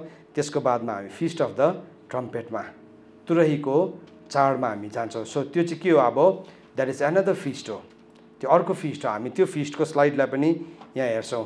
त्यो चाहिँ तुरहीको चाड हो। सो यो तुरहीको चाड चाहिँ 5th फिस्ट हो, 5th in the line. So यो चाहिँ के भयो, 7औं महिनाको पहिलो दिन, 7th मन्थको फर्स्ट डेमा पहिलो दिनमा यो के पर्छ, यो चाड पर्छ। एकछिन त्यो क्यालेन्डर लगाइदिनुहोस् त फर्स्टको। सो अब यहाँ हामी के देख्छौँ, यो फिस्ट चाहिँ चर्चले कति बेला थाहा पाउँछ भन्दाखेरि चाहिँ 7औं महिनाको पहिलो दिनमा प्रभुले ठहराउनु भएको दिन हो यो। सो त्यस कारणले गर्दाखेरि हामीले प्लिज यो कुरालाई मान्छेले बनाएको नभनौँ, परमेश्वरको वचनमा लेखेको छ। लेवीको किताब 23 अध्यायको 24 पदमा भनेको छ, लेवीको किताब 23 अध्यायको 24 पदमा भनेको छ, परमप्रभुले मोसालाई भन्नुभयो, इजरायलीहरूलाई भन्, 7औं महिनाको पहिलो दिनमा तिमीहरूको निम्ति विशेष विश्रामको दिन होस्। त्यही दिन सम्झनाको लागि तुरै फुकेर पवित्र सभा राखियोस्। 7औं महिना चाहिँ कुन चाहिँ हो, हिब्रू क्यालेन्डर अनुसार, परमेश्वरले दिनुभएको क्यालेन्डर अनुसार त्यो चाहिँ तिस्री हो। Tishri, that is the 7th month. एकछिन त्यो लगाइदिनुहोस् त। तिस्री तपाईँले देख्दै हुनुहुन्छ, त्यो कहिले फल हुन्छ भन्दाखेरि चाहिँ त्यो चाहिँ अगस्त र सेप्टेम्बरको बिचमा छ। सो अहिले हामी त्यही सिजनभित्र छौँ जहाँ चाहिँ के हुँदैछ, अब 7th मन्थमा छौँ हामी, 7औं महिनामा छौँ, परमेश्वरले ठहराउनु भएको क्यालेन्डर अनुसार। सो यो चाहिँ मान्छेले म्यानमेड क्यालेन्डर होइन, यो चाहिँ परमेश्वरले ठहराउनु भएको क्यालेन्डर हो। अनि प्रभुले स्पेसिफिकली भन्नुभयो, प्रभुले भन्नुभएको, त्यस कारणले गर्दाखेरि यसलाई हामीले विरोध गर्नु हुँदैन। बाइबलमा के भनेको छ भने एन्टाई क्राइस्टले चाहिँ के गर्ने कोसिस गर्छ भन्दाखेरि चाहिँ त्यसले ठहराएका समयहरू, चाडहरूलाई, ऋतुहरूलाई बदल्ने कोसिस गर्छ भनेको छ। बुक अफ ड्यानियलमा, दानियलको किताब 7 अध्यायमा तपाईँले गएर पढ्नुभयो भने त्यसले अपोइन्टेड टाइम्सहरूलाई के गर्छ, चेन्ज गर्छ भनेको छ। सो यो अपोइन्टेड टाइम चाहिँ परमेश्वरले राख्नुभएको हो। सो एन्टाई क्राइस्ट स्पिरिट त अलरेडी संसारमा छ। आजभन्दा 2000 वर्ष अगाडिदेखि नै त्यो यूहन्नाले के भन्यो, तिमीहरूले सुनेका छौ ख्रिस्ट विरोधी आउँछ भनिकन, ख्रिस्ट विरोधी त अहिले अलरेडी संसारमा छ भनिकन यूहन्नाले आजभन्दा 2000 वर्ष अगाडि पनि भन्यो। सो एन्टाई क्राइस्ट र एन्टाई क्राइस्ट स्पिरिट त त्यति बेलादेखि नै थियो। सो त्यो एन्टाई क्राइस्ट र एन्टाई क्राइस्ट स्पिरिटले चाहिँ के गर्यो, त्यसले चाहिँ परमेश्वरले ठहराएको सबै कुराहरूलाई बिस्तारै बिस्तारै चेन्ज गर्न थाल्यो, एकदमै सब्टल प्रकारले, एकदमै थाहा नपाइकन के गर्न थाल्यो, रिप्लेस गर्न थाल्यो। ओरिजिनललाई के गर्न थाल्यो, डुप्लिकेटले रिप्लेस गर्न थाल्यो। सो यो चाहिँ दिस इज द ओरिजिनल, यो चाहिँ परमेश्वरले दिनुभएको ओरिजिनल हो। सो यदि हामी त्यसलाई हामीले पनि चेन्ज गर्ने कोसिस गर्छौँ, यदि हामी यसलाई विरोध गर्छौँ भने चाहिँ हामी याद राखौँ, we are operating in the spirit of antichrist. ख्रिस्ट विरोधीको आत्मामा हामी सक्रिय रूपमा काम गरिरहेको हुन्छौँ। परमेश्वरले ठहराउनु भएको अर्डिनेन्सेस हो, परमेश्वरले ठहराउनु भएको विधि हो। प्रभुले भन्नुभयो मलाकीको किताब 4 अध्यायको 4 पदमा, त्यो महान र भयानक दिन आउनुभन्दा अगाडि तिमीले के गर, तिमीले मेरो दास मोसाको व्यवस्था, अनि त्यसको बादमा के भनेको छ, व्यवस्था मात्रै भनेको छैन, उसले ठहराएको विधिहरू है। म त्यसलाई पढ्नु पर्यो, एकपल्ट पढ्छु। सो त्यसलाई हामी पढौँ। मलाकीको किताब 4 अध्याय, मत्तीभन्दा अगाडि तपाईँले मलाकी भेटाउनुहुन्छ। मलाकीको किताब 4 अध्यायमा हामी गएर पढ्छौँ त्यसलाई। मलाकीको किताब 4 अध्यायमा यहाँ भनेको छ, मेरो दास मोसाको व्यवस्था, 4 को 4, मेरो दास मोसाको व्यवस्था अर्थात् विधि, व्यवस्था मात्रै भनेन, के भन्यो, अर्थात् विधि, न्यायका वचनहरू जो सारा इजरायलले पालन गर्नको निम्ति होरे पर्वतमा मैले त्यसलाई दिएँ, तिनीहरूको सम्झना गर। This is the word of God, this is परमेश्वर, यो चाहिँ परमेश्वरको वचन हो। यो वचनलाई चाहिँ हामीले सिरोपर गर्नुपर्छ। भजन सङ्ग्रह 138 को 2 पदमा लेखेको छ, परमेश्वरले आफ्नो वचनलाई चाहिँ स्वर्गमा पनि परमेश्वरको सबै नाउँहरूभन्दा माथि राख्नु भएको छ। सो परमेश्वरको वचन स्वर्गमा पनि उहाँको सबै नाउँहरूभन्दा माथि छ भने हु आर वी, हामी को हो त्यसलाई टेम्पर गर्ने, हामी को हो त्यसलाई चेन्ज गर्नु खोज्ने है। तर त्यसलाई चेन्ज चाहिँ कसले गर्न खोज्छ भन्दाखेरि चाहिँ that is the spirit of antichrist, ख्रिस्ट विरोधीको आत्मा। सो धेरैपल्ट हामी अज्ञानतामा हुन्छौँ। अज्ञानताको समय चाहिँ बाइबलले भन्छ परमेश्वरले माफ गर्नुहुन्छ। अब हामीले अज्ञानतामा हुन्छौँ, हामीले के हेर्छौँ, कसैको आर्टिकल पढ्छौँ अनि हामी हो हरेमा लाग्छौँ। तर यदि आज तपाईँले अज्ञानतामा परमेश्वरको कुरालाई विरोध गर्दै हुनुहुन्छ भने म तपाईँलाई भन्न चाहन्छु, मेरो प्रिय तपाईँ जो पनि हुनुहुन्छ, तपाईँले पश्चाताप गर्नुहोस् अनि तपाईँको जीवन फर्काउनुहोस्। बाइबलले भन्छ ग्रहण योग्य समय अहिले नै हो। प्रभु यीशु ख्रिस्टले भन्नुभयो, लुकाको किताब 18 अध्यायको 20 पदमा हुनुपर्छ सायद, प्रभु यीशु ख्रिस्ट त्यो चट्टान हुनुहुन्छ जुन चाहिँ त्यो चट्टान जो पनि गएर त्यो चट्टानसँग ठोकिन्छ त्यो मान्छे टुक्रा टुक्रा हुन्छ, अनि त्यो चट्टान जसमाथि खस्छ त्यो चाहिँ धुलो पिठो हुन्छ भनेको छ। सो हामी let's not try to change परमेश्वरको कुरालाई, किनभने त्यो रकसँग हामी ठोक्यौँ, त्यो चट्टानसँग हामी ठोकिन्छौँ भने चाहिँ हामी आफै टुक्रा टुक्रा हुन्छौँ। त्यो चट्टान हामी माथि खस्यो भने चाहिँ हामी धुलो पिठो हुन्छौँ। सो हामी के देख्दैछौँ भन्दाखेरि चाहिँ 7th मन्थमा चाहिँ उनीहरूले के गर्नु पर्थ्यो, तुरहीको चाडलाई उनीहरूले के गर्नु पर्थ्यो, प्रतिपालन गर्नु पर्थ्यो। अनि त्यो चाडले चाहिँ के देखाउँदैछ त, त्यो चाडले चाहिँ हामी भित्र भएको एउटा तयारीलाई देखाउँदैछ, हामी भित्र भएको एउटा आराधनालाई देखाउँदैछ, हामी भित्र भएको एउटा यस्तो ध्वनिलाई देखाउँदैछ जुन चाहिँ कुराले चाहिँ पर्खिरहेको छ, हामी भित्र भएको एउटा सुस्केरालाई देखाउँछ। एउटा तुरै फुक्दाखेरि पनि सुस्केरा जस्तै है, त्यो पनि एउटा सुस्केरा जस्तै आवाज निस्किन्छ, भित्रबाट गहिरो आवाज निस्किन्छ। सो त्यो एउटा फिजिकल तुरै पनि छ, तर त्योभन्दा पनि बेसी चाहिँ स्पिरिचुअल हो। अब ल चाहिँ स्पिरिचुअल हो। सो तुरैलाई लिकन कतिजनाको झगडा छ, विवाद छ, ओहो तुरै फुक्नै हुँदैन, तुरै त एकदमै गलत हो भनिकन कतिजना मान्छेले भन्थ्यो। तर इन्ट्रेस्टिङली आज सबै चर्चेसहरूमा, मोस्ट अफ द चर्चेसहरूमा तुरै अलरेडी छ। अनि किन भन्दाखेरि बाइबलले हामीलाई भनेको छ 150 को 3 पदमा भनेको छ, तुरही बजाएर उहाँको प्रशंसा गर, बिना र सारङ्गी बजाएर उहाँको प्रशंसा गर। सो हामीले जब तुरै आयो थुप्रोपल्ट विरोध गऱ्यौँ, गिटारलाई कहिले पनि विरोध गरेनौँ, ड्रम सेटलाई कहिले पनि विरोध गरेनौँ, किबोर्डलाई कहिले पनि विरोध गरेनौँ, तर प्रभुको वचनमा तुरै भनेर लेखेको छ त्यसलाई चाहिँ फेरि विरोध गऱ्यौँ। गिटारको हिस्ट्री थाहा छ तपाईँलाई, किबोर्डको हिस्ट्री तपाईँलाई थाहा छ कहाँबाट आएको, त्यसलाई त हामी कहिले पनि विरोध गर्दैनौँ। कतिवटा कुरा छ नि हामी विरोध नै गर्दैनौँ। फादर्स डेलाई हामीले विरोध गर्दैनौँ, मदर्स डेलाई विरोध गर्दैनौँ। त्यसको रुट्सलाई हेर्नुहोस् त, it's all a pagan religion, त्यो सबै पेगन रिलिजन हो।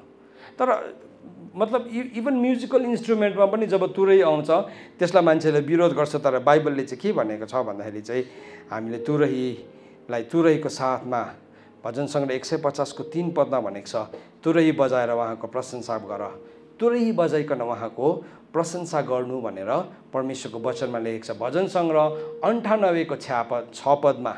अब तुरै भनेको त ट्रम्पेट त अरू पनि हुन्छ नि, किन भेडाकै सिङ भनेर तपाईँले भन्नुहुन्छ होला। हुन्छ, तपाईँले त्यसो भन्नुहुन्छ भने तपाईँलाई म अझै एउटा वचन देखाउनु पऱ्यो। त्यसो भए भजन सङ्ग्रह 98 को 6 पद देखाउनु पऱ्यो।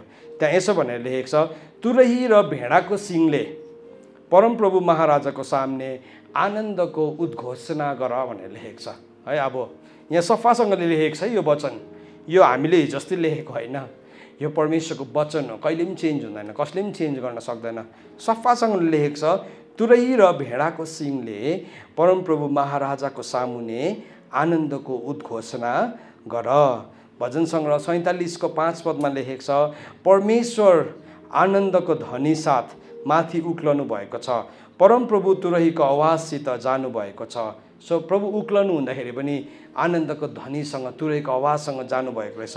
अब प्रभु आउनु हुँदाखेरि पनि के हुन्छ, उहाँ तुरहीको आवाजमा आउनुहुन्छ। अनि यहाँ भनेको छ, औँसीको दिन र पूर्णिमा अनि हाम्रो चाडको दिनमा तुरही बजाऊ। भजन सङ्ग्रह 81 को 3 पदमा लेखेको छ। सो यो 4वटा रेफरेन्स मैले तपाईँलाई अहिले भर्खर दिने गरेको। भजन सङ्ग्रह 150 को 3, भजन सङ्ग्रह 98 को 6, भजन सङ्ग्रह 47 को 5 अनि भजन सङ्ग्रह 81 को 3 पद। सो त्यहाँ के भनेको छ, तुरही। अब अझै तपाईँलाई अर्को रेफरेन्स दिनु भने प्रकाशको किताब 1 अध्यायको 10 पद अनि प्रकाशको किताब 4 अध्यायको 1 पदमा यूहन्नासँग को बोलेको छ, तुरही बोलेको छ। तुरही बोलेको छ। अघि हामीले प्रस्थानको किताब 20 अध्यायमा हामीले 20 को 23 मा होला सायद के भयो, त्यहाँ त्यो त्यो त्यो त्यो त्यो डाँडाबाट, सिनाई पर्वतबाट केसको आवाज आयो, गर्जन, बिजुली र तुरहीको आवाज आयो। So this is how God works. परमेश्वरले यसरी काम गर्नुहुन्छ भने यसरी किन काम गरेको भन्ने हामी को एउटा के कुमालेले, के माटोले, भाँडाले कुमालेलाई भन्छ तिमीले मलाई किन यस्तो बनाएको, यशायाले हामीलाई बताएको छ। सो यो परमेश्वरले ठहराउनु भएको कुरा हो। सो हामीले त्यसलाई विरोध नगरेर चाहिँ हामीले त्यसलाई सम्मान गर्न जरुरी छ। यो तुरहीले के बताउँछ त, तुरही कति बेला फुकिन्थ्यो भन्दाखेरि जब युद्धमा जानु पर्थ्यो त्यति बेला पनि तुरही फुकिन्थ्यो। तुरही त्यति बेला पनि फुकिन्थ्यो जब आनन्दको उद्घोषणा हुन्थ्यो, त्यति बेला पनि तुरही फुकिन्थ्यो। जब पनि इजरायलीहरू अगाडि बढ्न पर्थ्यो उनीहरूले तुरही फुकिन्थ्यो। त्यो तुरही फुक्ने त्यसको विभिन्न आवाजहरू छ। सो त्यो हरेक आवाजले चाहिँ के बताउँथ्यो भन्दाखेरि को कसरी अगाडि जान्छ, को कसरी पछाडि जान्छ। तपाईँले यरियोको पर्खालको समयमा हेर्नुभयो भने के भनेको छ भन्दाखेरि चाहिँ जब उनीहरू 7औं दिनमा 7औं पल्ट घुम्यो त्यति बेला त्यहाँ यसो भनेर लेखेको छ, जब तिमीले तुरही फुकेको आवाजलाई सुन्छौ। त्यो तुरही चाहिँ नि कसैले फुकेको थिएन, त्यहाँ हुने पुजारीहरूले फुकेको थिएन। तर त्यहाँ भनेको छ जब when you will listen to the voice of the trumpet, त्यति बेला चाहिँ तिमीहरू चर्को स्वरले कराउनु। त्यो तुरही कसले फुकेको थियो? स्वर्गदूतहरूले फुकेको थियो। So that was a sign. त्यो चाहिँ उनीहरूको लागि एउटा चिन्ह थियो कि अब अलरेडी त्यो स्वर्गदूतहरू स्टेसन भएको छ त्यो यरियोको पर्खालमा। अनि बाइबलले के भन्छ भने त्यो यरियोको पर्खाल चाहिँ के भयो? दब्बियो। त्यो चाहिँ उनीहरू सिधा अगाडि बढेर गयो भनेको छ। तपाईँ यदि इजरायलमा जानु भने त्यो चाहिँ लिटरली दब्बिएको छ अनि उनीहरू सिधा अगाडि गयो। किन भन्दाखेरि स्टेसन भएको थियो एन्जल्सहरू त्यो ठाउँमा। सो यहाँ हामी के देख्दैछौँ? यो फिस्टले पनि के देखाउँदैछ? एउटा चाहिँ परमेश्वरले काम गर्ने परमेश्वरको शैलीलाई देखाउँदैछ। दोस्रो कुरा के देखाउँछ भने यीशु ख्रीष्ट तुरहीको आवाजको साथमा आउनुहुन्छ। तुरहीको आवाजको साथमा मत्तीको किताब 24 अध्यायमा हामीले गएर हेऱ्यौँ भने अनि त्यो कुरालाई हामी मत्तीको किताब 24 अध्यायको 31 पदमा अनि पहिलो थिस्सलुनीकी 4 अध्यायको 16 पदमा हामीले गएर पढ्यौँ भने प्रभु यीशु ख्रीष्ट तुरहीको आवाजको साथमा आउनुहुन्छ। सो त्यो आवाज त्यसले चाहिँ के बताउँदैछ? अब हाम्रो पवित्र महासभा चाहिँ के हो भने वी आर वेटिङ। हामी भित्र भएको त्यो धर्मपुत्र अथवा हामी भित्र भएको त्यो पहिलोटे फलले चाहिँ के गर्दैछ? पर्खिरहेको छ त्यो तुरहीको आवाजलाई। के हुन्छ भन्नुहोस् त? त्यो तुरहीको आवाजको साथमा एकैछिनमा आँखाको एकै निमेषमा के हुन्छ? Everything will change. सबै कुरा बदलिन्छ। त्यो चाहिँ के हुन्छ? मरणशीलले बाइबलले भनेको छ मरणशीलले चाहिँ अमरत्व धारण गर्छ। त्यो blast of the trumpet. So त्यसले गर्दाखेरि पृथ्वीमा अहिले हामी तुरही फुक्दैछौँ। त्यो चाहिँ के हो? It is a Holi convocation.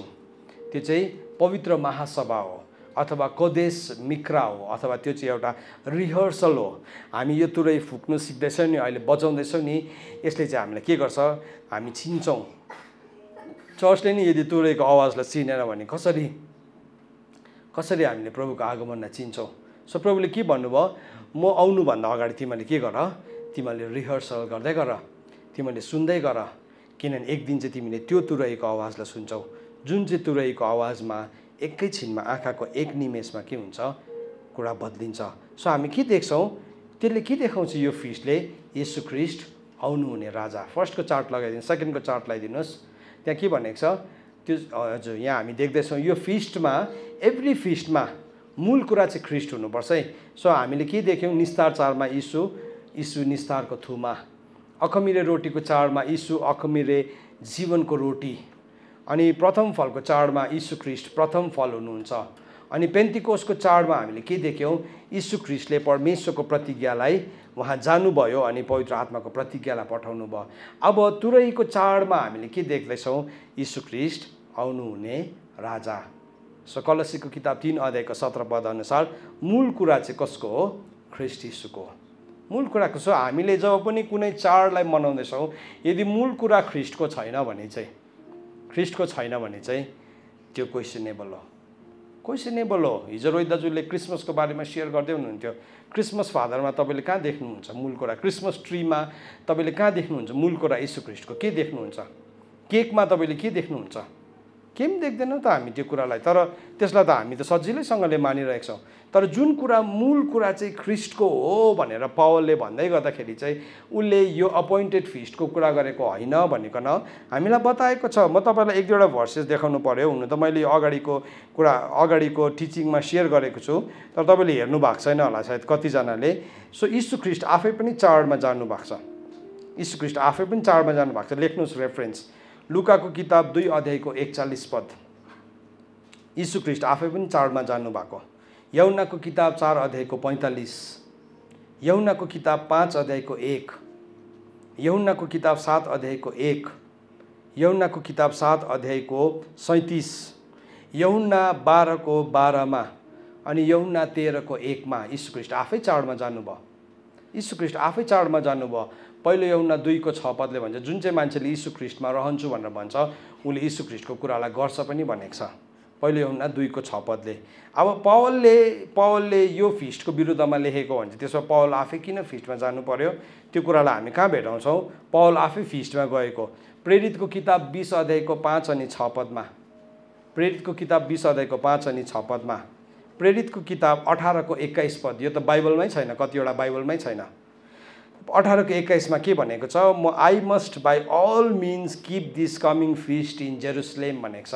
यो आउन लागेको चाडलाई चाहिँ मैले यरुसलेममै नै प्रतिपालन गर्न पर्छ भनेर लेखेको छ।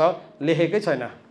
नेपाल बाइबल सोसाइटीमा पनि छैन रहेछ, बाइबल सोसाइटी अफ इन्डियामा पनि छैन रहेछ, तर टिबिएसमा चाहिँ रहेछ। टिबिएस बाइबलमा चाहिँ रहेछ। फेरि इन्ट्रेस्टिङली लेखेको रहेछ। प्रेरितको किताब 20:16 16 के भनेको छ? एसियामा अलमल्ल हुन्छ भनेर पौल एफिसियस सहरमा नपस्ने निधो गरे किनभने उनलाई यरुसलेममा पुग्न हतार भएको थियो। उनले पेन्तिकोसको चाडमा सकेसम्म पुग्ने इच्छा गरेको थियो। पौल आफै पनि त्यो चाडमा जान्दैछ। हेर्नुहोस् है, चाडमा जान्दैछ। प्रेरितको किताब 21:24 प्रेरितको किताब 2:27-9 पनि के भनेको छ? द फिस्ट अफ द यम किपुर। त्यसमा के गरेको छ? त्यसमा प्रायश्चित चाडको विषयमा उल्लेख गरेको छ। सो किन उल्लेख गर्नु पर्यो? किन जानु पर्यो? अनि यदि उसले नै त्यसलाई विरोध गरेर लेख्नु हो भने चाहिँ किन जानु पर्यो? सो कतिजना मान्छेले भन्छ कमेन्ट्रीमा लेखेको छ। हो, कमेन्ट्री चाहिँ मान्छेले लेखेको हो नि त। कमेन्ट्री चाहिँ मान्छेले लेखेको, पवित्र आत्माले प्रेरणा भएर लेखेको होइन। सो त्यस कारणले गर्दाखेरि नि हामीले कम्पेयर गर्नुपर्छ यसरी। जब हामी कम्पेयर गर्छौँ नि हामीले परमेश्वरको कुरालाई बुझ्छौँ है यहाँ। नत्र भने चाहिँ हामीलाई अरूले जे भन्यो भने पनि हामी सजिलैसँगले पत्याउँछौँ। अनि त्यसको बादमा अब तुरैको चाडको बादमा हामी के देख्छौँ? हामी यम किपुर देख्छौँ, प्रायश्चितको चाड, जो चाहिँ अब हिजोदेखि काउन्ट गरेर 10 डेज बादमा चाहिँ हामी के देख्छौँ? यम किपुर। सो यम किपुरमा चाहिँ त्यो चाहिँ के हो? 7औं महिनाको 10औं दिन, on the 10th day of the 7th month। So तिस्रीको 10 तिस्रीमा चाहिँ के छ? अब यम किपुर, जो चाहिँ प्रायश्चितको चाड हो। प्रायश्चित हो। यो फिस्टमा चाहिँ के गर्छ? फास्टिङ बसिकन प्रार्थना गर्नुपर्ने। यो फिस्टमा चाहिँ हामी साँच्चै नै उपवास बसिकन आफैलाई नम्र बनाइकन हामीले प्रार्थना गर्नुपर्ने हो। अनि त्यो उपवास चाहिँ हाम्रो छाक मार्नुभन्दा पनि बेसी यशायाको किताब 58:6 अनुसारको हामीले उपवास बस्नुपर्छ।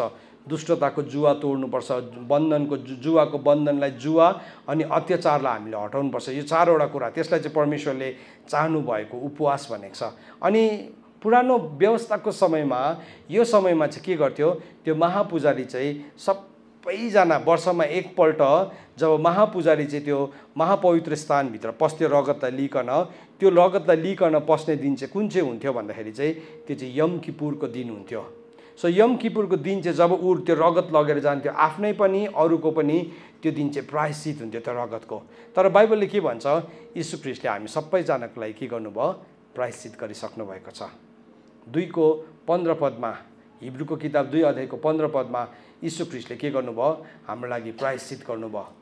उहाँले त्यो एटोनमेन्ट चढाउनु भयो। सो प्रभु यीशु ख्रीष्टले चाहिँ जब त्यो एटोनमेन्ट चढाउनु भयो, उहाँले के गर्नुभयो? उहाँ चाहिँ गइकन पिताको दाहिने हातपट्टि बस्नु भएको छ। हिब्रूको किताब 2:15 भने मैले सायद होइन होला, अलिकति चेक गर्छु ल म त्यसलाई।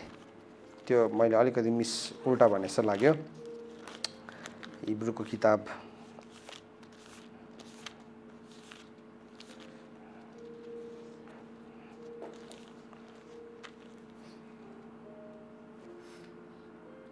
ओके हो रहेछ।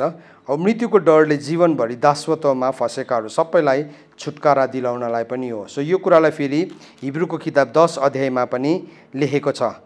हिब्रूको किताब 10 अध्यायको कहाँ लेखेको छ भन्दाखेरि 12 पदमा, तर ख्रीष्टले त पापको निम्ति सदाको लागि एउटै बलिदान चढाएर उहाँ परमेश्वरको दाहिने बाहुलीतर्फ बस्नुभयो। सो त्यो यम किपुरले चाहिँ के देखाउँदैछ भन्दाखेरि चाहिँ प्रभु यीशु ख्रीष्टलाई चाहिँ के देखाउँछ? प्रभु यीशु ख्रीष्टलाई चाहिँ उच्च पुजारीको रूपमा देखाउँछ। सो प्रभु यीशु ख्रीष्ट चाहिँ जब त्यो महापवित्र स्थानभित्र जानुभयो, उहाँले एउटै मात्रै रगत लगेर जानुभयो। व्यवस्थाको समयमा जब महापुजारी त्यो ठाउँभित्र जान्थ्यो, उसले 2टा रगत लगेर जान्थ्यो, 2 किसिमको रगत। एउटा चाहिँ आफ्नै पापको प्रायश्चितको, अनि अर्को चाहिँ सारा प्रजाको पापको प्रायश्चितको लगेर जान्थ्यो। सो के हुन्थ्यो, उसले त्यो दिन लगिकन के गर्यो, उसले त्यहाँभित्र प्रवेश गर्थ्यो। सो यम किपुरले चाहिँ के देखाउँदैछ, रिपेन्टेन्स देखाउँछ।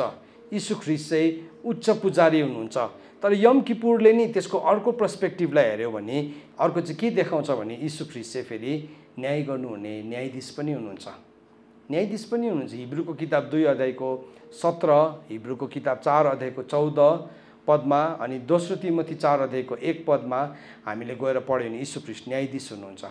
प्रकाशको किताब 20 अध्यायको 4 पद अनुसार अनि दोस्रो तिमोथी 4 अध्यायको 1 पद अनुसार यीशु ख्रीष्ट चाहिँ न्यायाधीश पनि हुनुहुन्छ।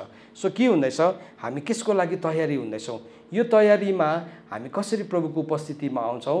परमेश्वरको वचन हिब्रूको किताब 4 अध्यायको 16 पद अनुसार त्यो अनुग्रहको सिंहासन अगाडि अब हामी यीशु ख्रीष्टको रगतको कारणले गर्दाखेरि आउन सक्छौँ।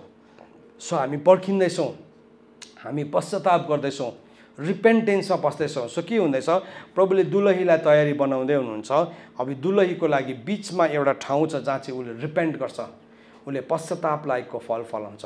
सो यो फिस्टलाई मैले बुझेँ भने के हुन्छ भने नि, म साँच्चै नै परमेश्वरको अपोइन्टेड टाइममा, हुन त म प्रभुको अनुग्रहको सिंहासन अगाडि जहिले पनि जान सक्छु, त्यहाँ कुनै पनि रोकटोक छैन, तर यो चाहिँ परमेश्वरले नियुक्त गर्नुभएको समय हो।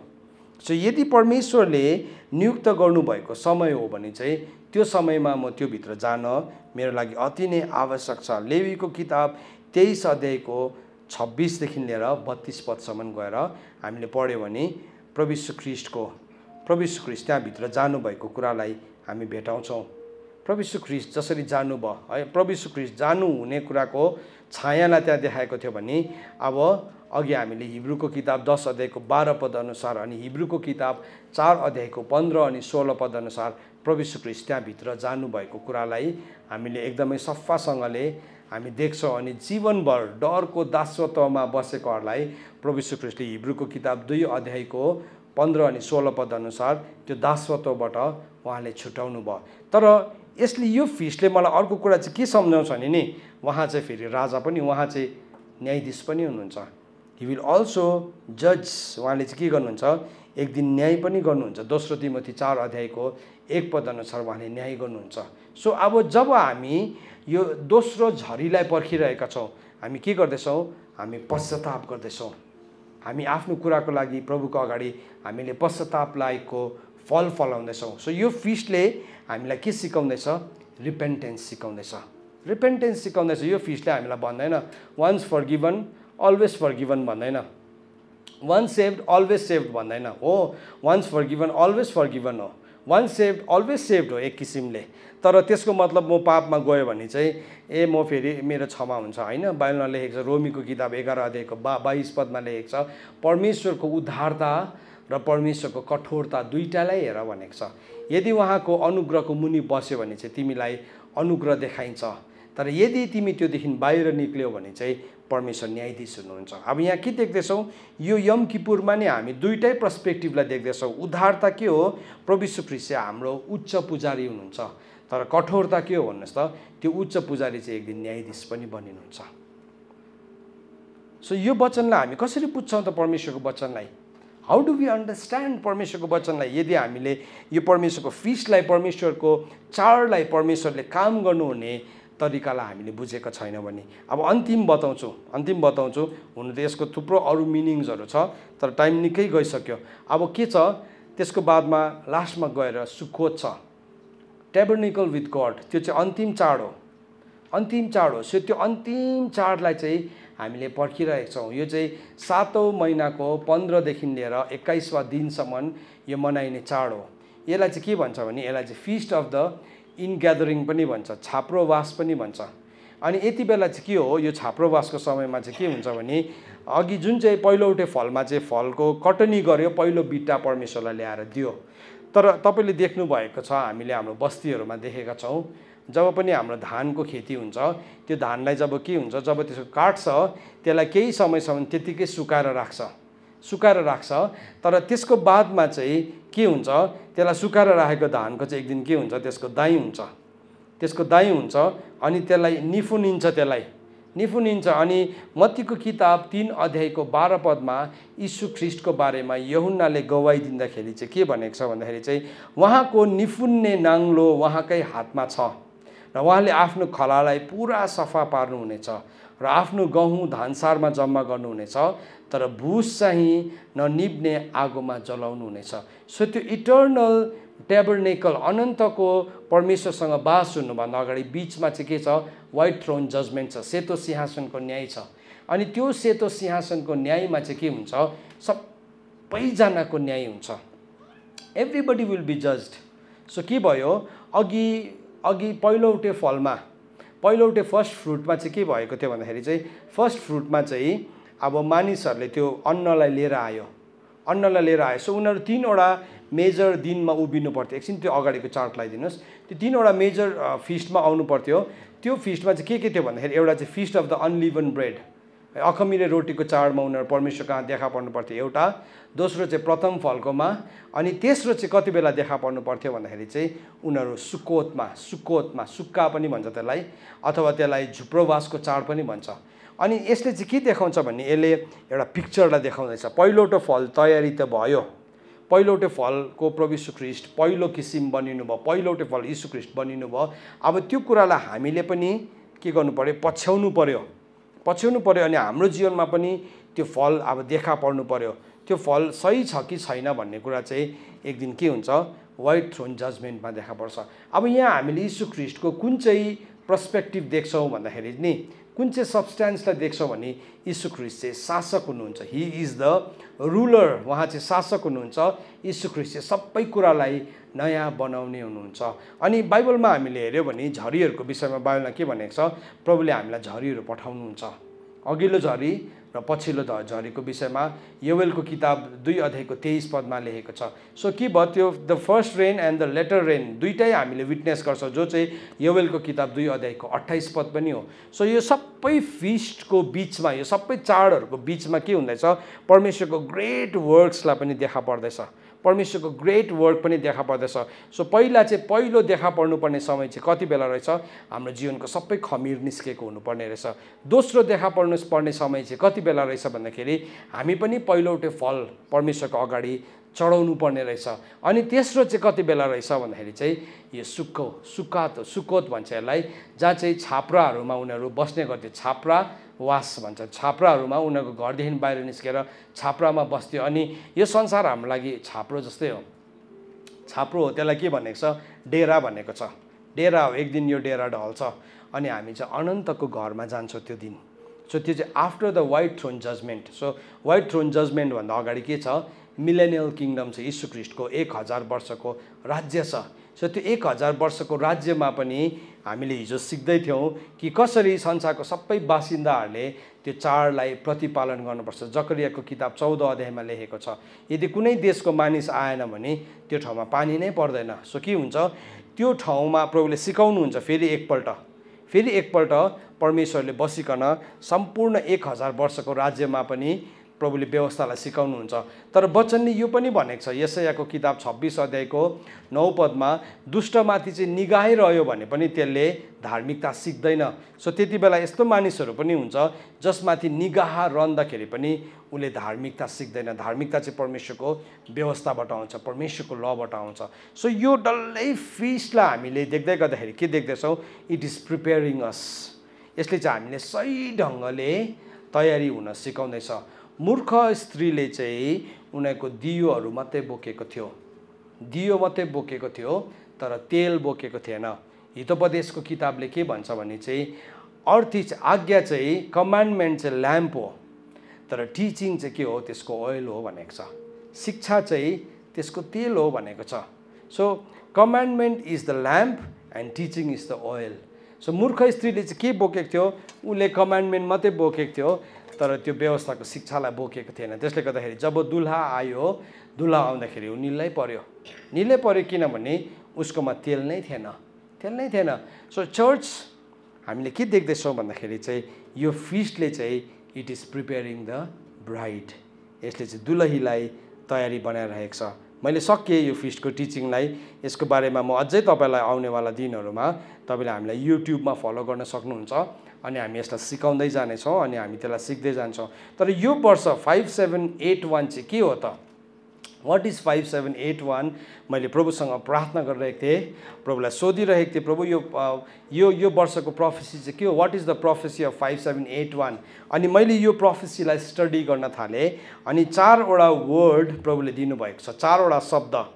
तपाईँले लेखिराख्नुहोस्, यो 4वटा शब्द यो आउने 5781 भित्र हामी पस्दै गर्दाखेरि we need to remember this 4 words. So प्रभुले जे वर्ड दिनुभयो मैले तपाईँलाई त्यही वर्ड आज बताउँदैछु। नम्बर 1 फेथफुलनेस, विश्वास योग्यता।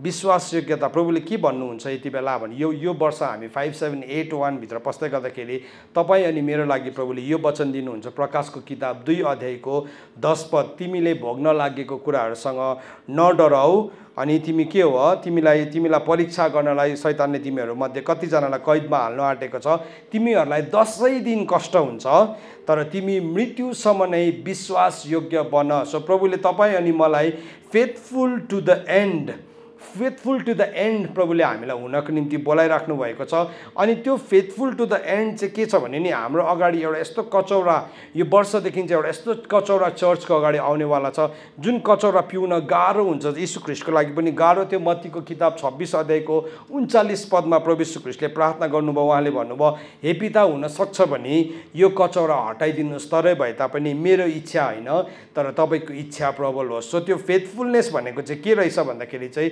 विश्वास योग्यता भनेको चाहिँ हाम्रो इच्छा, मलाई के लाग्छ होइन तर परमेश्वर तपाईँको इच्छा पुरा होस् भन्ने यो वर्षभित्र हामी पस्दैछौँ। थुप्रो पर्सिक्युसनबाट जान्छ चर्च। अब एउटा यस्तो सिजनबाट प्रभुले फाइनली चर्चलाई रिफाइन गर्दै हुनुहुन्छ अनि त्यो सिजनबाट चर्च जानेवाला छ। सो दोस्रो चाहिँ के रहेछ भन्दाखेरि फेथफुलनेस। त्यसको बादमा प्रभुले सेकेन्ड वर्ड के दिनु भने स्ट्रगल भन्नुभयो। स्ट्रगल, जसरी उत्पत्तिको किताब 32 अध्यायमा स्वर्गदूत र याकुबको कुस्ती भयो, it was a struggle, it was a tussle. तर त्यो स्ट्रगल चाहिँ कस्तो थियो भन्दाखेरि चाहिँ त्यो स्ट्रगलमा चाहिँ याकुबको पुरानो आइडेन्टिटी सधैँको लागि बदलिनेवाला थियो। ऊ कुर्कुचा समात्नेदेखि चाहिँ ऊ परमेश्वरको राजकुमार, ऊ चाहिँ एउटा जाति, ऊ चाहिँ एउटा नेसन बनिनेवाला थियो। त्यही स्ट्रगलभित्र इभन चर्च पनि जान्छ, जहाँ चाहिँ प्रभुले चर्चको त्यो ओल्ड आइडेन्टिटी, याकुब जस्तो कुर्कुचा समात्ने हाम्रो व्यवहारहरूमा परमेश्वरले डिल गर्न गइराख्नु भएको छ अनि त्यो तरवारलाई परमेश्वरले ल्याउन गइराख्नु भएको छ। परमेश्वरको वचनले भन्छ कि न्याय चाहिँ परमेश्वरको घरानादेखि सुरु हुन्छ। सो त्यो स्ट्रगलभित्र जान्दै गर्दाखेरि याकुबको जीवनमा के भयो भन्दाखेरि चाहिँ त्यो वचनको तरवारले उसलाई काट्दै थियो। त्यो कुराले उसको आत्मा र प्राणको जोड्नीमा र हड्डी र मासीको जोड्नीमा भएको हरेक कुरालाई काट्दै थियो। तर त्यो समयदेखि चाहिँ बाइबलले के भन्छ भने याकुब एउटा रेस्टमा गयो। अनि बाइबलले याकुबको बारेमा भन्दै गर्दाखेरि उसले गरेको विश्वासको काममा भन्दै गर्दाखेरि के भनेको छ, उसले आफ्नो मर्ने समयसम्म पनि लौरोको टुप्पोमा अडिकन परमेश्वरलाई प्रशंसा गर्यो भनेको छ। ही वेन्ट इन्टु द रेस्ट। यद्यपि उसको जाङको हड्डी फुस्क्यो, त्यो दिनदेखि ऊ खोच्याउँदै हिँड्ने भयो तर ऊ चाहिँ त्यो पुरानो अघिको त्यो कुर्कुचा समात्ने आइडेन्टिटीमा होइन तर परमेश्वरको राजकुमार भन्ने आइडेन्टिटीभित्र गइरहेको थियो। सो यो वर्ष हामी जसै यो 5781 भित्र पस्दैछौँ, थुप्रोजनाको आइडेन्टिटीलाई प्रभुले चेन्ज गर्नेवाला हुन्छ। तपाईँको स्ट्रगल हुन्छ, तपाईँ खोच्याउनुहुन्छ, तपाईँलाई हिँड्नु असजिलो हुन्छ तर तपाईँको इटर्नल डेस्टिनी चाहिँ प्रभुले यो वर्ष तपाईँको जीवनमा रिलिज गर्नुहुन्छ। यो कुरालाई तपाईँले समात्न थाल्नुहोस्। प्रभु म यस घडी यो प्रार्थना गर्दछु, प्रभु जतिजनाको जीवनमा उनीहरू यो स्ट्रगलबाट जान्छ उनीहरू डराउने होइन तर जसरी याकुबको त्यो स्ट्रगलमा उसको आइडेन्टिटी चेन्ज भयो प्रभु त्यसरी नै चेन्ज भएको होस्। धन्यवाद। त्यो कुरा चाहिँ यो वर्ष हामीले देख्नेवाला छौँ। अनि त्यो चाहिँ के हो भन्दाखेरि हिब्रूको किताब 4 अध्यायको 10 पद अनुसार चाहिँ that is the rest of the lord. त्यो चाहिँ परमेश्वरको विश्राम हो। किनकि परमेश्वरको विश्राममा प्रवेश गर्ने जोसुकैले पनि आफ्नो परिश्रमदेखि विश्राम गर्छ, जसरी परमेश्वरले आफ्नो परिश्रमदेखि विश्राम लिनुभयो। सो यो वर्ष चाहिँ तपाईँको लागि त्यो वर्ष पनि हो जहाँ चाहिँ you will enter into rest, जसरी याकुब विश्रामभित्र पस्यो। तेस्रो चाहिँ के हो भने नि एस्केप, उम्किनु भन्ने कुरा। उम्किनु, परमेश्वरले जसरी त्यो एउटा ग्रेट टाइमबाट आउँदैछ, अब चर्चलाई चाहिँ नि त्यो एस्केप उम्किनको लागि प्रभुले तयारी गर्दै हुनुहुन्छ। प्रभुले तयारी गर्दै हुनुहुन्छ। बाइबलमा लेखेको छ मान्छेले सहनु सक्ने भन्दा ठुलो जाँच चाहिँ परमेश्वरले कहिले पनि मान्छेलाई आउन दिनुहुन्न। याद राख्नुहोस्, तपाईँ फेथफुल परमेश्वरको सर्भेन्ट हुनुहुन्छ, तपाईँ फेथफुल परमेश्वरको विश्वासयोग्य व्यक्ति हुनुहुन्छ भने परमेश्वरले त्यो जाँचको साथमा तपाईँको लागि उम्किने बाटोहरू पनि राख्नु भएको छ। सो यो वर्ष चाहिँ तपाईँले त्यो ग्रेट एस्केपलाई देख्ने एउटा यति साह्रो ठुलो जाँचबाट तपाईँ जानुहुन्छ, तर प्रभुले त्यहाँबाट उम्किने पनि बाटो राखिदिनुहुन्छ। So this year is the year of escape. प्रभु म यो प्रार्थना गर्छु, प्रभु पवित्र आत्मा जतिजनाले त्यो ढोकालाई देख्न सकेको छैन, यीशु ख्रीष्ट तपाईँ स्वयं ढोका हुनुहुन्छ अनि त्यो ढोकालाई अब सबैजनाले देख्न सकेको होस्, हृदयको आँखा चहकिलो भएको होस् प्रभु। अनि तपाईँले आफ्नो जनहरूलाई तपाईँले बचाउनुहुन्छ, तपाईँको मण्डप मुनि लुकाउनुहुन्छ, तपाईँको छत्र छाया मुनि लुकाउनुहुन्छ, स्याडो अफ द अल माइटीको प्रभु पखेटा मुनि लुकाउनुहुन्छ। प्रभु यो एस्केप कसरी हुन्छ? चर्चको लागि विल्डरनेसमा हुन्छ या तपाईँले उठाएर लानुहुन्छ हामी जान्दैनौँ, तर प्रभु यो समय चाहिँ तपाईँले ल्याउँदै हुनुहुन्छ अनि यो समयलाई प्रभु हामी स्वागत गर्दछौँ। फोर्थ थिङ, चौथो कुरा के हुन्छ भने नि, चौथो कुरा वननेस विथ गड। परमेश्वरसँग एकतामा परमेश्वरले ल्याउनुहुन्छ। Oneness and unity with the creator. सृष्टिकर्तासँग एकतामा ल्याउनुहुन्छ। यूहन्नाको किताब 17 अध्यायको 11 पदमा प्रभु यीशु ख्रीष्टले यसरी प्रार्थना गर्नुभयो, प्रभु तपाईँले उनीहरूलाई जोगाएर राखिदिनुहोस्, जसरी तपाईँ र म एक छु त्यसरी नै यिनीहरूलाई पनि हामीमा एक गराउनुहोस्। यूहन्ना 10को 30 पद, यूहन्ना 10को 30 पदमा यीशु ख्रीष्टले भन्नुभयो म र पिता एकै हुँ। सो त्यस्तै प्रकारले प्रभुले यो वर्ष चाहिँ वननेस विथ गड, जसरी हनोक परमेश्वरसँग वान हुन सके, यो वर्ष धेरैजनाले तपाईँले प्रार्थना गरिराख्नु भएको छ। तपाईँ भित्र भएको धर्मपुत्रले एउटा सुस्केरा छोडिरहेको छ, तपाईँले अनुभव गरिराख्नु भएको छ। संसारको कुराहरू तपाईँलाई केही जस्तो पनि लाग्न छोडिसकेको छ। तपाईँ भित्र एउटा यस्तो डिप, एउटा यस्तो कलिङ छ, एउटा यस्तो गहिरो, एउटा यस्तो माग छ जुन मागले चाहिँ तपाईँलाई परमेश्वरसँग एउटै हुने चाहना छ। जसरी दाउदले भनेको छ, एउटै कुरा प्रभु मैले तपाईँसँग मागेको छु, तपाईँको शोभालाई हेर्न पाऊँ अनि तपाईँको भवनमा रहन पाऊँ।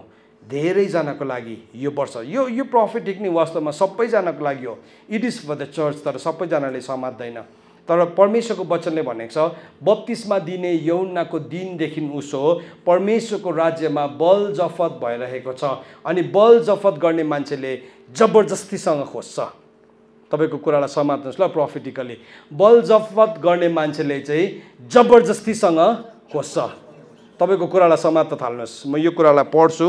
यो कुरा पढ्दै गर्दाखेरि यो कुरा एउटा प्रोफेटिक डिक्री हो अनि तपाईँले यो कुरालाई समात्न थाल्नुहोस्। म यति बेला यो भर्सलाई पढ्दैछु अनि यो 4वटा कुरा तपाईँको जीवनमा डिक्री गर्दैछु। यो डिक्रीलाई तपाईँ सबैजनाले यो कुरालाई पक्रिनुहोस्, जबरजस्तीसँग पक्रिनुहोस्। मत्तीको किताब 11 अध्यायको